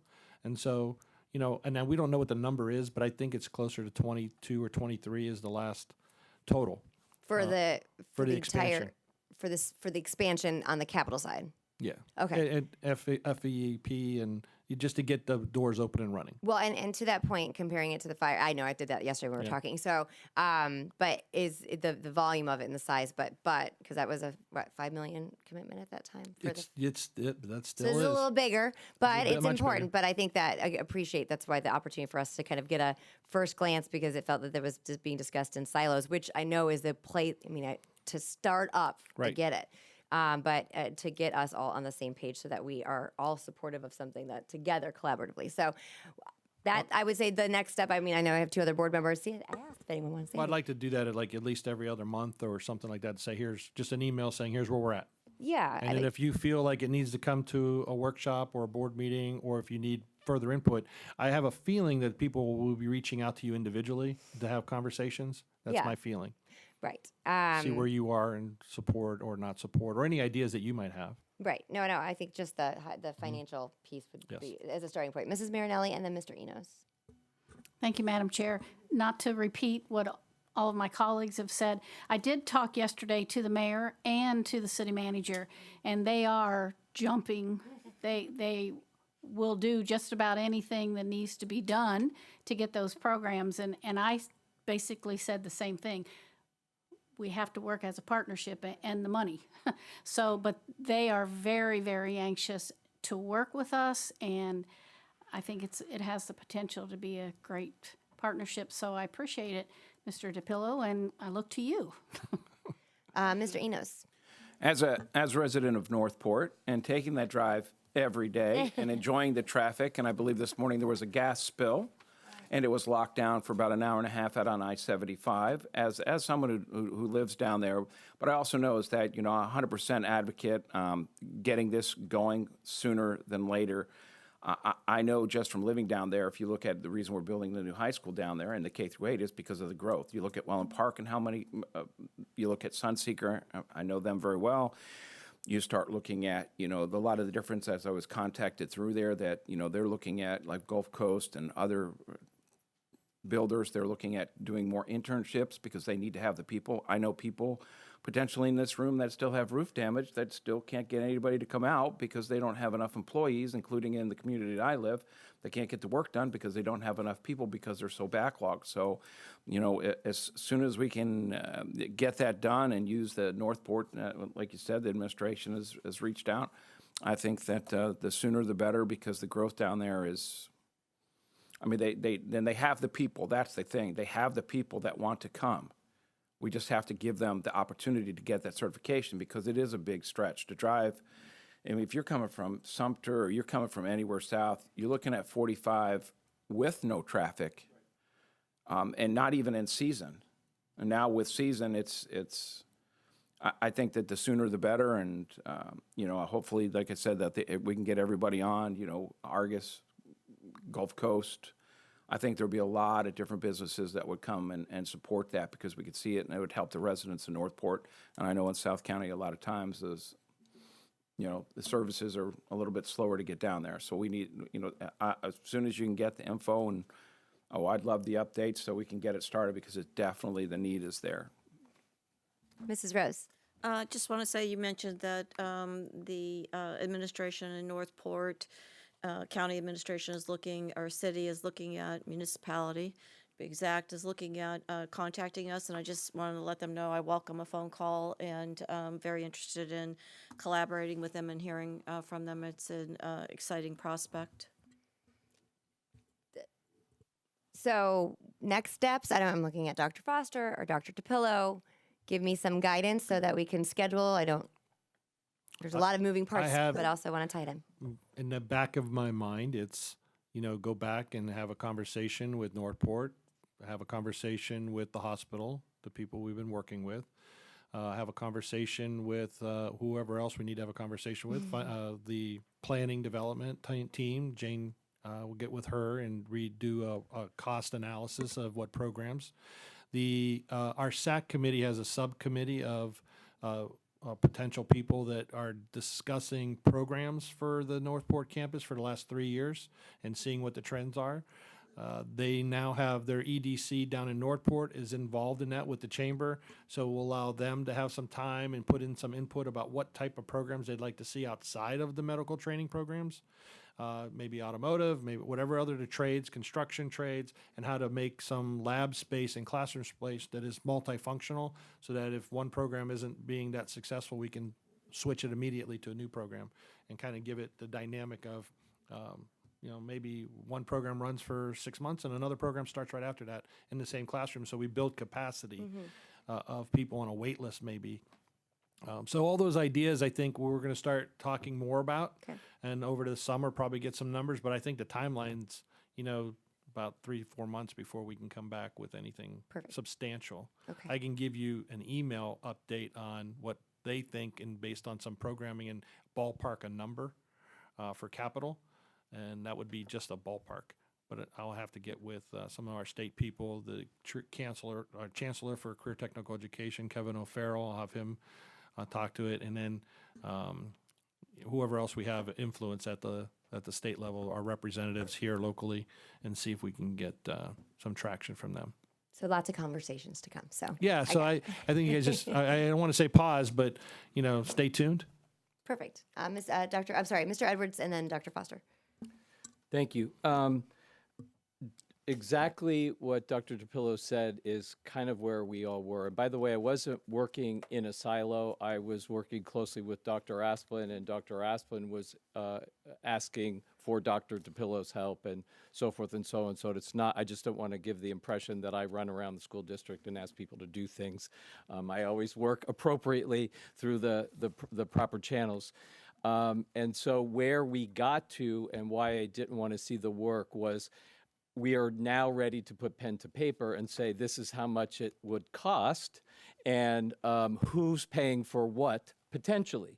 So that the whole idea was to come back to the board with our previous superintendent and say, here's the program, here's all the costs associated. And so we're just kind of having to put a stake in the ground and say, here's where we are. And I think all of your questions will be asked or answered in the next piece. The other, and I have, and to Mrs. Rose's point, I have, because the relationships and the track record that I personally have established with these kinds of programs, I have several relationships kind of stacked up. You can't do them all at once, certainly. And in the future, I would obviously have that conversation with the superintendent, so the superintendent could have conversations with the board about what other potential relationships and what other potential academies are, because to Mrs. Rose's point, there is, potentially healthcare academies and trades and arts. And so those are the three things and for college that we might talk to our students about. But there are, 10 or 15 others that I've established relationships with that can be academies within our school system. And that would be certainly a superintendent and a board conversation as we move forward. Thank you. Dr. Foster? Thank you. And I'm just going to comment a little bit more on what Mr. Edwards and Mr. DePillo or Dr. DePillo shared. I think coming back in probably a couple months that we could outline, everything related to what we're doing with the different trade academies and the cost and where the money's coming from. I think this is a perfect example of where Sarasota County really leads, that we are one of the leading counties in the state. And I think we can continue to grow this even more so and really kind of set the trend as to what this looks like. But I think it's really mapping out kind of where that funding's coming from and how we make that happen. So that's something that our team, along with Ms. Penner, I know she gets pulled into all of them, but looking at the financial components as well as we look to the future of how we can continue to build these programs and to develop those partnerships. So thanks. So we'll put it on an agenda, I'm guessing maybe June, July. Yep. No, that's all good. That we don't need to make that firm right now, just as directionally, so we know where we stand. So very good. Thank you so much. I very much appreciate it. We have 5 minutes to schedule, but if you guys want to quickly move forward, because I know we have members of staff here to just respond. Mine will be very quick, but want to go through board members' comments or etc. Briefly. So we'll start with Mr. Edwards. You can pass on me. I might have comments later, but certainly move on. Mr. Enos. He's not. Ha, I didn't. Mrs. Marinelli. I'll save mine for later. Oh, okay. Mrs. Rose.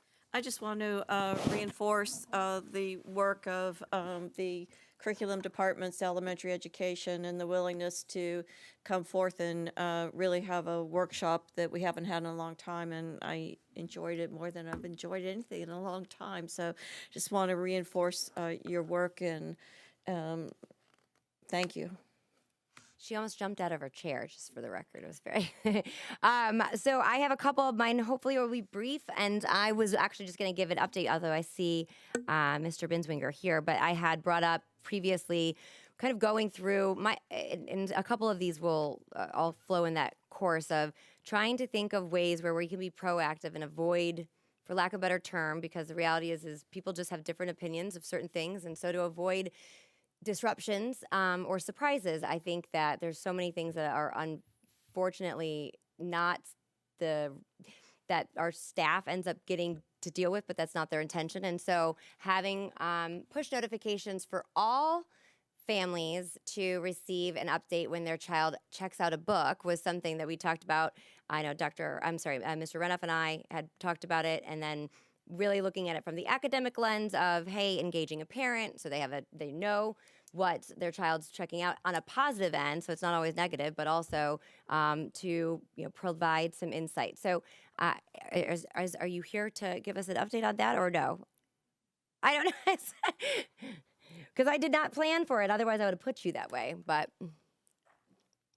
because I know there are other developments with platforms coming about. So not wanting to work in silos and want to think smart. Mr. Manoogian. I will start. So from your request to Mr. Renoff and to me, we started with Follett Destiny, which is our library and textbook manager that we use throughout the district for all of our students. And we reached out to them, and unfortunately, they do not have a viable solution for us in terms of push notifications for that program. However, Well, the dream team is here. yeah. So Mr. Manoogian and I and other members of staff have just been brainstorming different ideas and opportunities to engage our parents and communicate with them in the most effective manner possible. One potential scenario would be to provide a link within the parent portal that we have now that is a link to the Destiny Follett site that actually students are using in their single sign-on My Sarasota County Schools platform, that parents would be able to log in with their students and number and pin and see all the books that they have checked out. It wouldn't be a push type notification, but it does provide that immediate look into what's happening and all the books that their students have checked out, including the textbooks that are there. One of the things that we have talked about is finding that right balance between making sure that parents are aware, but not. So one of the things that we have encountered is through our various communication means, if we're communicating too much, which I realize is sort of an oxymoron, parents sometimes then choose to click the button of like silence or unsubscribe or any of these things, and then something occurs where they don't get the communication they wanted, and they ask, well, why didn't I get it? And as we dig into the data to find out why, well, they chose to unsubscribe because they were being communicated too much with in that aspect. So kind of what's that balance? To the point that you made as we came up here, we are having a lot of investigation, and there'll be more time. I know that Dr. Foster has set up for Dr. Canalupo and I to come and share with you about various systems that natively integrate, and that would also give more granularity to parents to kind of decide what things they want to hear about all the time right away, and what things are, from their perspective, not as urgent. But maybe that's a long way to say we think that maybe a first good step is to provide this link within the portal, that when parents are there looking at grades and attendance and all these other things, if they are so inclined, they know right where to go. They click on it, they put their student's N and PIN, and it pops right up. We used my daughter as an example when we were looking. I'll have to, in the not so distant future, I'll have to find some new kids because I'll have lost my own in the system. But that potentially is a good first step in this, if that is what the board desires. Yeah, no, I mean, again, the way it came about was more for informational purposes, and then saw the academic benefit. I'm actually surprised there isn't something out there that does this, but I mean, but I also think we were having the conversation to invest on a platform, which is not where I'm suggesting, since it doesn't sound like it's readily available anywhere, which is, again, surprising to me.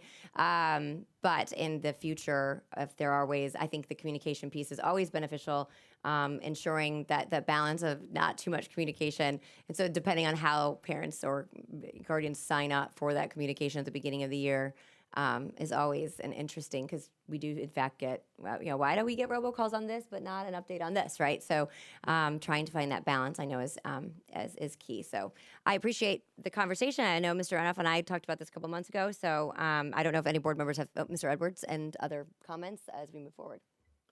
But thank you. Yes, when we passed the amendment on the book stamp that it had to have parental approval to check out, I got a lot of community feedback, and I don't know if this helps you in the process, but what a lot of parents had suggested to me was that they would like to be able to sign a release or a permission to let my child check out any book they want. So if that sort of minimizes, so it's all on the front end, if that minimizes the amount of parents that would need to have that particular piece of information, but that was kind of the suggestion that, they didn't want to have to, go through a book by book by book. They just, were trying to make it simple for them and their child. Mr. Enos.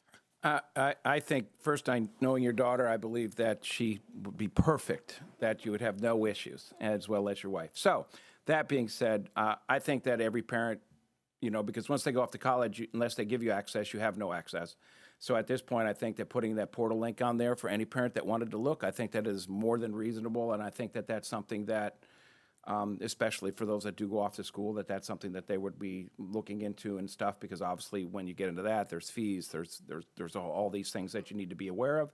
So I think putting it on there for a parent that wants to look to see the books, I think is more than reasonable, as well as I know that we have different things for health that, there are forms that you can sign to be able to opt out from different things. I mean, I don't see that being an issue as well, but I think that as a first step, I do like that with the link and number, because parents put money into their kids' account for the lunchroom, that they should be able to, if they want, they can look it up, and those parents that wish to look can look. If they don't, they have, at least that they have the accessibility, again, for transparency, to see exactly what their books are that their student is picking out, and that may lead to other conversations about, sports, arts. Maybe they liked arts, and that's something that could lead to something that further alongs the interests of their child. So I think I would like to see that put on there, because I think that that's just something that any parent who wants that opportunity can take a look. Excellent. Mrs. Marinelli. Thank you, Madam Chair. I agree with Mr. Enos, and I would rather have the information there for parents, and if they choose to check it off, then that's their decision. Because I feel like if we're offer as much as we can, and parents don't want that, then we've done our job. And if they don't want it, they don't want it. So that's how put it out there and let them decide like we do now. Thank you. And so the board is aware that that feature has always been student accounts. So within Destiny, the students have their account. Parents can always access their account. It's just this way. It's making it more prevalent and obvious to them through the parent portal to specifically say, this is here, so you're aware. Perfect. So, but that's always been okay. Awesome. Thank you. Are there any other thoughts? Great. Well, thank you very much. Also, I had attached I came across this policy. So it is in its exact format. I read through it, and it's called Maintaining Professional Staff and Student Boundaries. There have been a couple of incidences and that, especially in the technological age, that we have come across over some time at the district, where I just think that this answers a lot and provides a lot of guidance. I know I sent it to Patrick and Dr. Foster, but didn't go down any depth of discussion, didn't incur any legal fees, I don't believe, on that one, but wanted to introduce it to the board for consideration. I just think that there's a lot of depth to it. I think we just live in a different time, and there are areas where certain people have different philosophies on boundaries, and I think as a district we can provide some more clear guidance on that, and really ultimately give directions to staff and keep our families and students safe and aware. And it's not to impose anything on staff actually at all. I think it makes it very clear on where those boundaries are. So that's it's actually a pretty lengthy policy, but wanted to just first introduce it. Mrs. Mirinelli. I looked at this, and ironically, several months ago, Dr. Foster and I had a conversation because I became concerned because I know in the past in Sarasota County, all employees had to sign like I always called it our behavior, our ethics, things that were spelled out that we had to do. And if we did cross that line, this is what would happen to any of us. And so I asked Dr. Foster, do we still have something like that? And she said, I really don't know because of how everything has changed over time. I said, well, that's something that we really need to look into for all of us. Because I do think with the age of technology and all of that, and if it's combined with other things, it's almost just like what parents get. They get so much information. I think this is so critical for all staff. This needs to be like it's separate things. So they read, they sign, they know, everybody knows what the expectation of Sarasota County, if you're going to be an employee of Sarasota County, these are the expectations that we have. As long as they pass, the legal and all of that, but I think it protects everybody, and we might not have some of the situations that we're dealing with right now. Thank you. Thank you. And just for clarity, so we do or don't have something, because I don't want to duplicate, but or we can look into it, I suppose. Yeah, we can look into it. I believe what we have is more of a basic ethics type policy that it doesn't dive into the communication and nearly stuff like that. as in depth as something along these lines. Mrs. Rose. Thank you, Madam Chair. And I, too, read through this, and I like the clarity. It sets everyone up for a pathway of success, whether it's the family knowing what to expect, or students or any staff member. It makes it very clear that how to focus in on instruction, and these are things that you don't need to worry about because they are all put forth with great clarity. So I like it. Great. Mr. Edwards. Yes, if I understand this correctly, this particular prototype of policy was not available to the public for viewing. Was that correct? It's been attached to the... I didn't, because the same with Vermilion, it wasn't available to the public. It shows as it's attached. Okay. I'm mostly concerned that, and I don't have a problem with clarification of the policy. I would want public comment or public feedback, much like always that kind of situation. No, well, of course, no. This was just step one of an introduction, and it had been provided quite some time in advance. So my understanding was attached, but I will certainly ask and follow up on that because I would welcome always public feedback on it.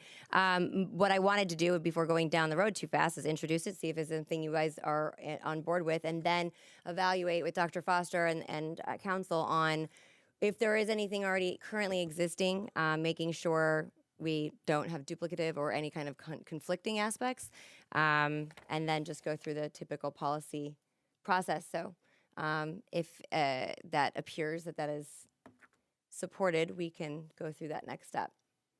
Yes? Yes? Okay. Next, I'm sorry, I have a lot here, but not my intention. So there is an a company called Vermilion. It's something has come up a couple different times.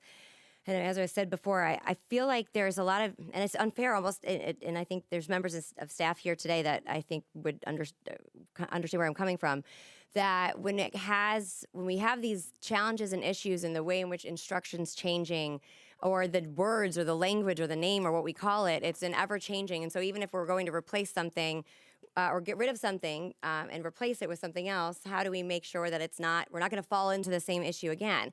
And it seems that even language, I'll use social emotional learning as a perfect example, that, once upon a time, very strongly supported, of course. I mean, post-Parkland, our main focus and continues to be mental health, but the components of certain things are finding their way into, and it's causing a distraction, whether people support it or not. I think the reality is it ends up being a battle that our staff is fighting over and over and over again, when I don't believe that they're intending to put things in that they believe are controversial. That is truly what I believe. And I think that it creates division and creates, and it just keeps our eye off of what our true focus is and where we actually do all align. I mean, even when we look at the community or just the country and there's division, but I do find that when everyone focuses in, and this kind of leads into my next conversation too, but when everyone focuses, and Mrs. Rose will say this a lot, on instruction and education, we all agree. We all agree. And I think that there's a real opportunity to get us back there, but unfortunately, there are just components of instruction or supplemental instruction or academics that have changed, and I think that it's not so much the title of something, but it's the tenets of it, and I think that it puts an impossible burden on our staff. And I became aware of this service, and I wanted to bring it forward and propose it to the board. I don't have a specified scope of work. I think it would be an opportunity for a consultant to, and I don't particularly love the word consultant because I just think of big money and that's not my goal, but really to have someone to help us with certain things when it comes to keeping us away from the fire, keeping us focused on what we had today, and not adopting things that are blindsiding people, because I think that's what continues to happen, and I genuinely do not believe it is being intentionally directed in a malicious way, but it is. If I look down the pipe and even look at the past year or so, it's been distraction after distraction, and I don't want to continue that, because I think we can really move the needle without that. So I wanted to introduce this as an option and do kind of more exploratory. I did look up if there were other firms that do similar things. Unfortunately, what I found, and it was a very cursory review, that there are other firms that do, and I'll just use DEI as an audit function. They do it on the other way, where they make sure that it's being implemented at an extensive level. And I'm not narrowing in specifically on DEI. There's a couple just components that I want to make sure, whether it's compliance with law or compliance with where we want to go as a board from a focus aspect, and keep those distractions away, where we know it's balanced, that everyone can agree, is really my intent here. So, Mr. Edwards. Oh, no, that was from before, but I do have a comment, but I'll wait to hear from everyone. Okay. That was from the policy. Would you like to comment on the policy? No, the previous policy. Oh, I didn't clear it. I'm sorry. Okay. Mrs. Rose. Thank you, Madam Chair. This was a refreshing review for me, that this is a phenomena that's available. I've stated from the get-go of serving this community on the board that unity is one of my top priorities, and anything outside of uniting every aspect of this community and this district, it will be reflected in a lack of instructional success. And as I've listened to all community members, and whether it's in public comment or email or out in the community, there are perceptions of the things that we're doing, things that are in curriculum, et cetera, and all of those perceptions, whether it's 5 people or 500, have validity. Their perception becomes their reality, and I respect that. I understand this service, if I read it correctly, to come in and look at our whatever direction we point them in, whether it's curriculum adoptions and or other pieces, that we are not bringing in we're eliminating perceptions of any given ideology from any direction, and that we are truly focusing in on benchmarks and standards that are coming down from the state. And I truly believe that any work in this manner, particularly objectively from the outside, would clear the path for that instructional focus, and we could see ourselves uniting and moving like we did today. And again, I want to recognize, I didn't specifically, Dr. Foster and Mr. Renoff and Dr. Johnson, who willingly changed the format today of how we're workshopping instruction. It was incredibly refreshing, but the two go hand in hand. Let's get focused back on instruction, and anybody's perception of us doing things that are not part of benchmark standards and core curriculum needs to be eliminated. Thank you. Thank you. Mrs. Marinelli? Thank you, Madam Chair. I agree. And I can remember when I was back at college and even my parents saying, we always come back, especially in education, the best practices, they might have a different name, but they come back. And I felt like today was really, we were focused in. But I do want to say something as a retired counselor. That's where I spent the majority of my career, over 20 years in this district. And I do feel, and I've said this publicly, that as a counselor, I feel like my career had been hijacked by the words social emotional learning. Because any counselor, well, I can only speak, I retired 7 years ago, but our whole goal was to provide any social or emotional support to enhance the student learning. That's why we're called a school counselor. We were never to get into all this other stuff. We were to be a support and to listen and to help and work with parents when appropriate. Did I call every single parent on every single student I saw? Absolutely not. That's all I would do. But when it was very serious things, absolutely. And I feel like we've got to get the message out that our counselors are not doing things out there that they're not supposed to be doing. They are there to add supports. And we've always done it. I don't care what the topic was. And these are hot topics. They're not new things to being a school counselor. But I do feel like they've been hammered on because this whole social emotional learning, and I think same with our teachers, we need to get back to instruction and do a really good job of getting that message out. This is what we're all about, and that's education, and we provide supports to kids as they need it, and we reach out to the community when we need to, but foremost, you don't ever lock out a parent. And I've said this too, I find it embarrassing that there even had to be a bill called the Parental Bill of Rights, because you never shut out a parent. It's their kids. We are there to support. So any message that we can do as a board collectively and work together and put all this stuff aside, the people that benefit are the students, and that's our charge. Thank you. Thank you. Agree. Mr. Edwards. I think it's interesting that we all come from different perspectives, and certainly all board members are entitled to their own. But I feel that I've always been supportive of parental rights. I've asked almost every single time when a situation were to pop up, well, don't we ask the parent, don't we involve the parent? And without fail, I always got that response back here at Sarasota County. And most of the situations that are connected to parental rights, no one can really give me specific examples of why they had to pass a bill to do that, but that's neither here nor there because everyone's entitled to their own perception.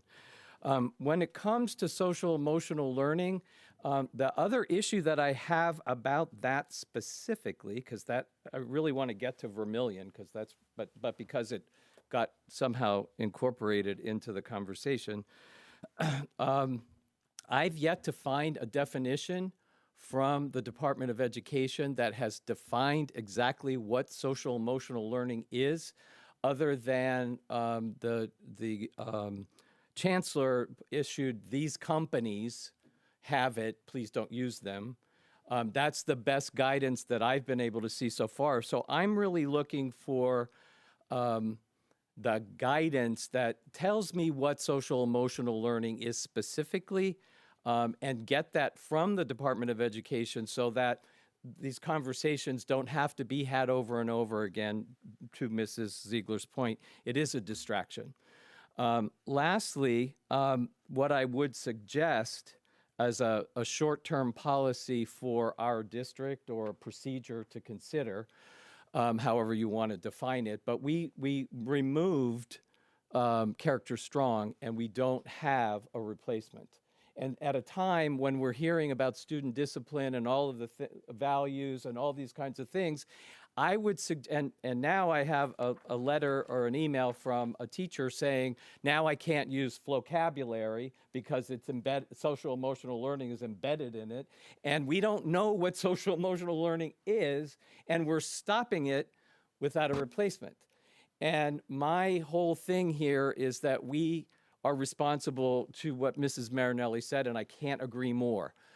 Social, emotional health and responsibility for our students to achieve the highest student outcome possible and student achievement possible. So my thought of, just to throw out there, I was going to make it a separate member comment, is that before we remove something, can we have a legitimate don't use this, but please use that kind of conversation before we just yank it?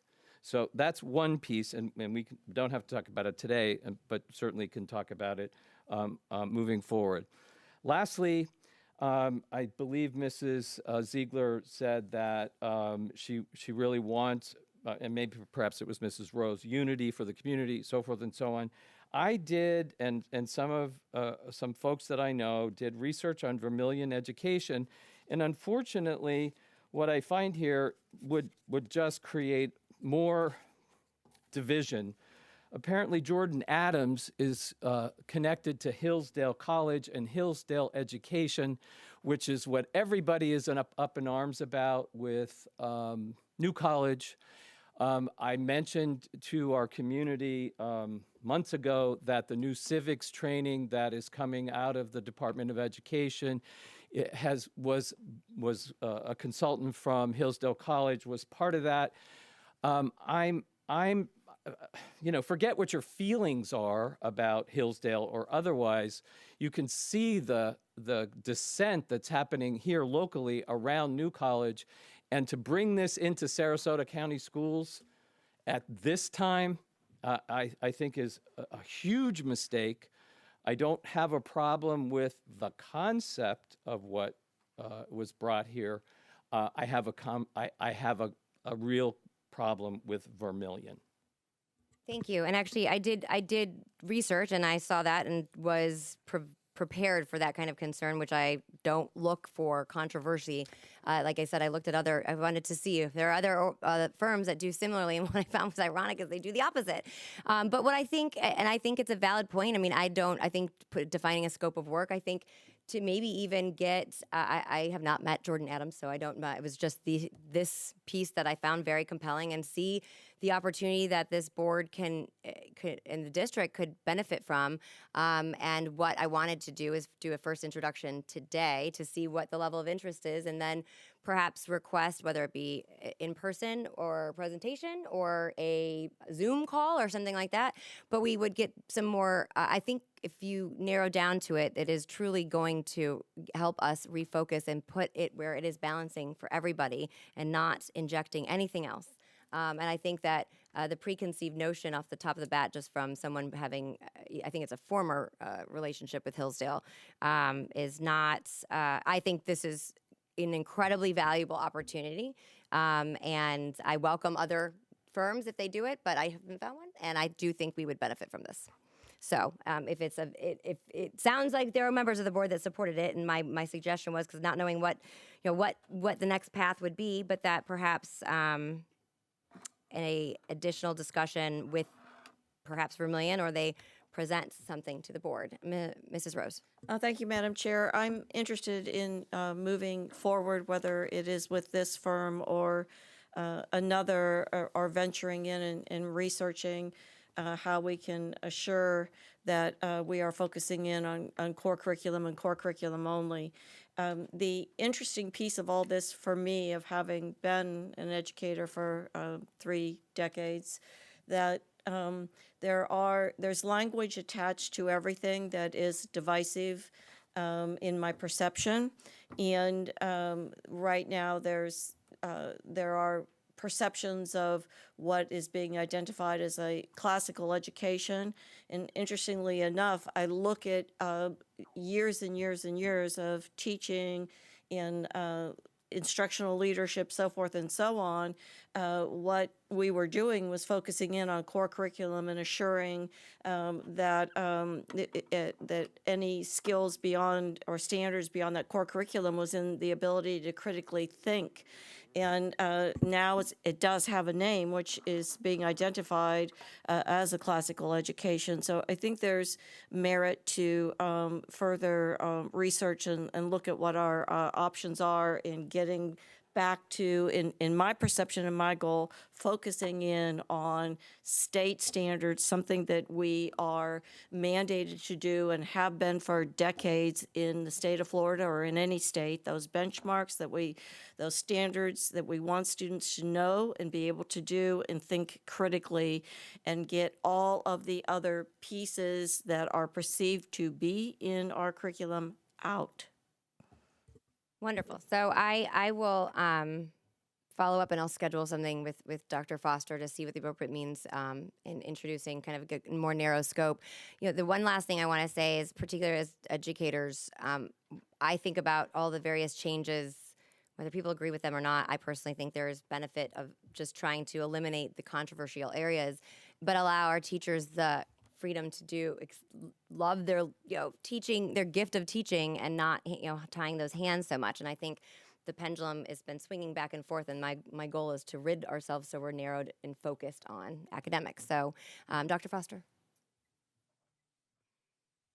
Yes, I just wanted to mention a couple things that were brought up regarding some particular curriculum resources, and our curriculum team is working extremely hard when concerns are brought up regarding a particular program. So I'll use vocabulary as an example. There was information that was brought to our attention that did not abide by our, what we use in our schools curriculum-wise.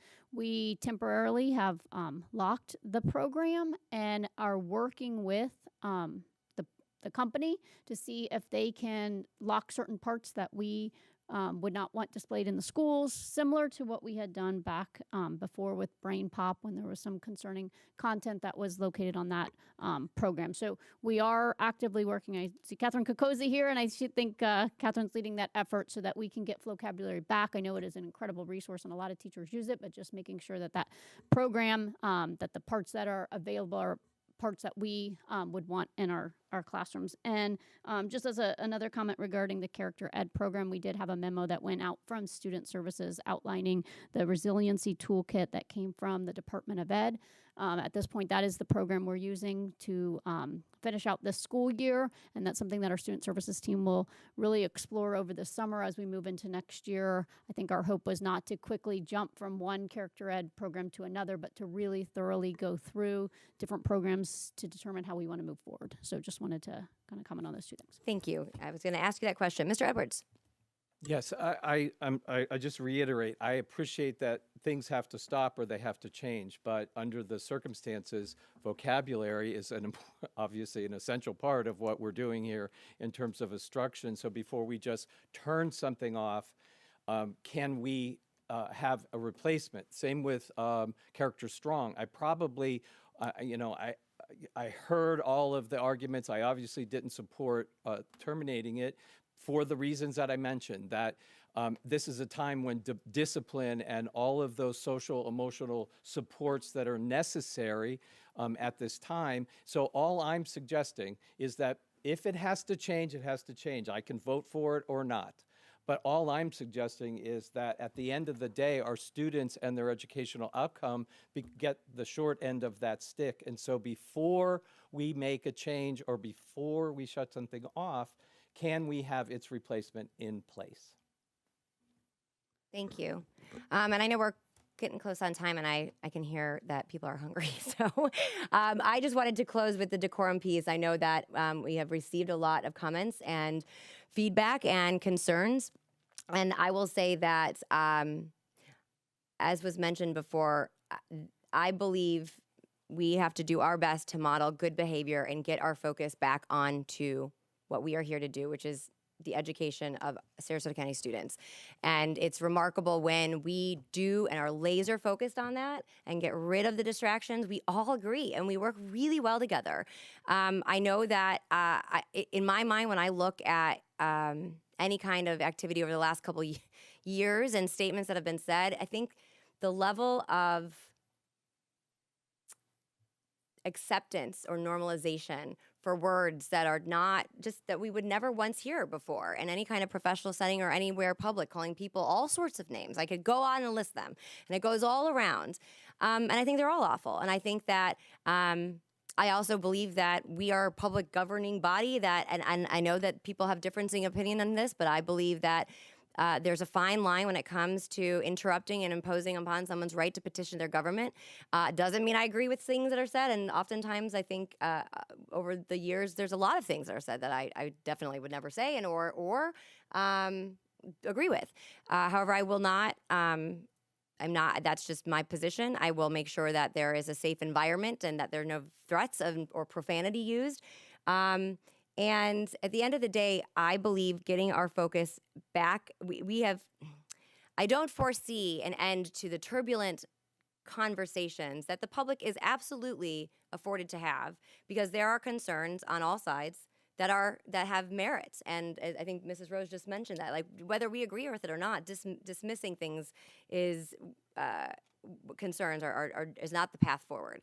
I believe trying to get ourselves as a board, focused on areas where we can agree, keeping that momentum going, modeling that positivity, getting things out that are divisive on all sides, is an opportunity to move us forward. And so I don't, that is what my commitment is, and that is what I believe will hopefully move us to a place where we have much more focused, happy meetings. But I just wanted to address that. And again, I think today was a perfect example of when we are focused on the core aspect of this job. And kudos again to staff. It was so good. It was so good that we can work amazingly well, and that differences don't even show up when we're focused on our students. And I think that's a message that I want to share with everyone in the community. Make smart decisions. So with that, I have no other comments. Are there any more? All right, we are adjourned until 1:30, and then we will be having an executive session. Do we have to meet back here and then go back, or I'm still always... Yeah, unfortunately, statutorily, we start here, then I think it's scheduled for room 330, and then we come back here.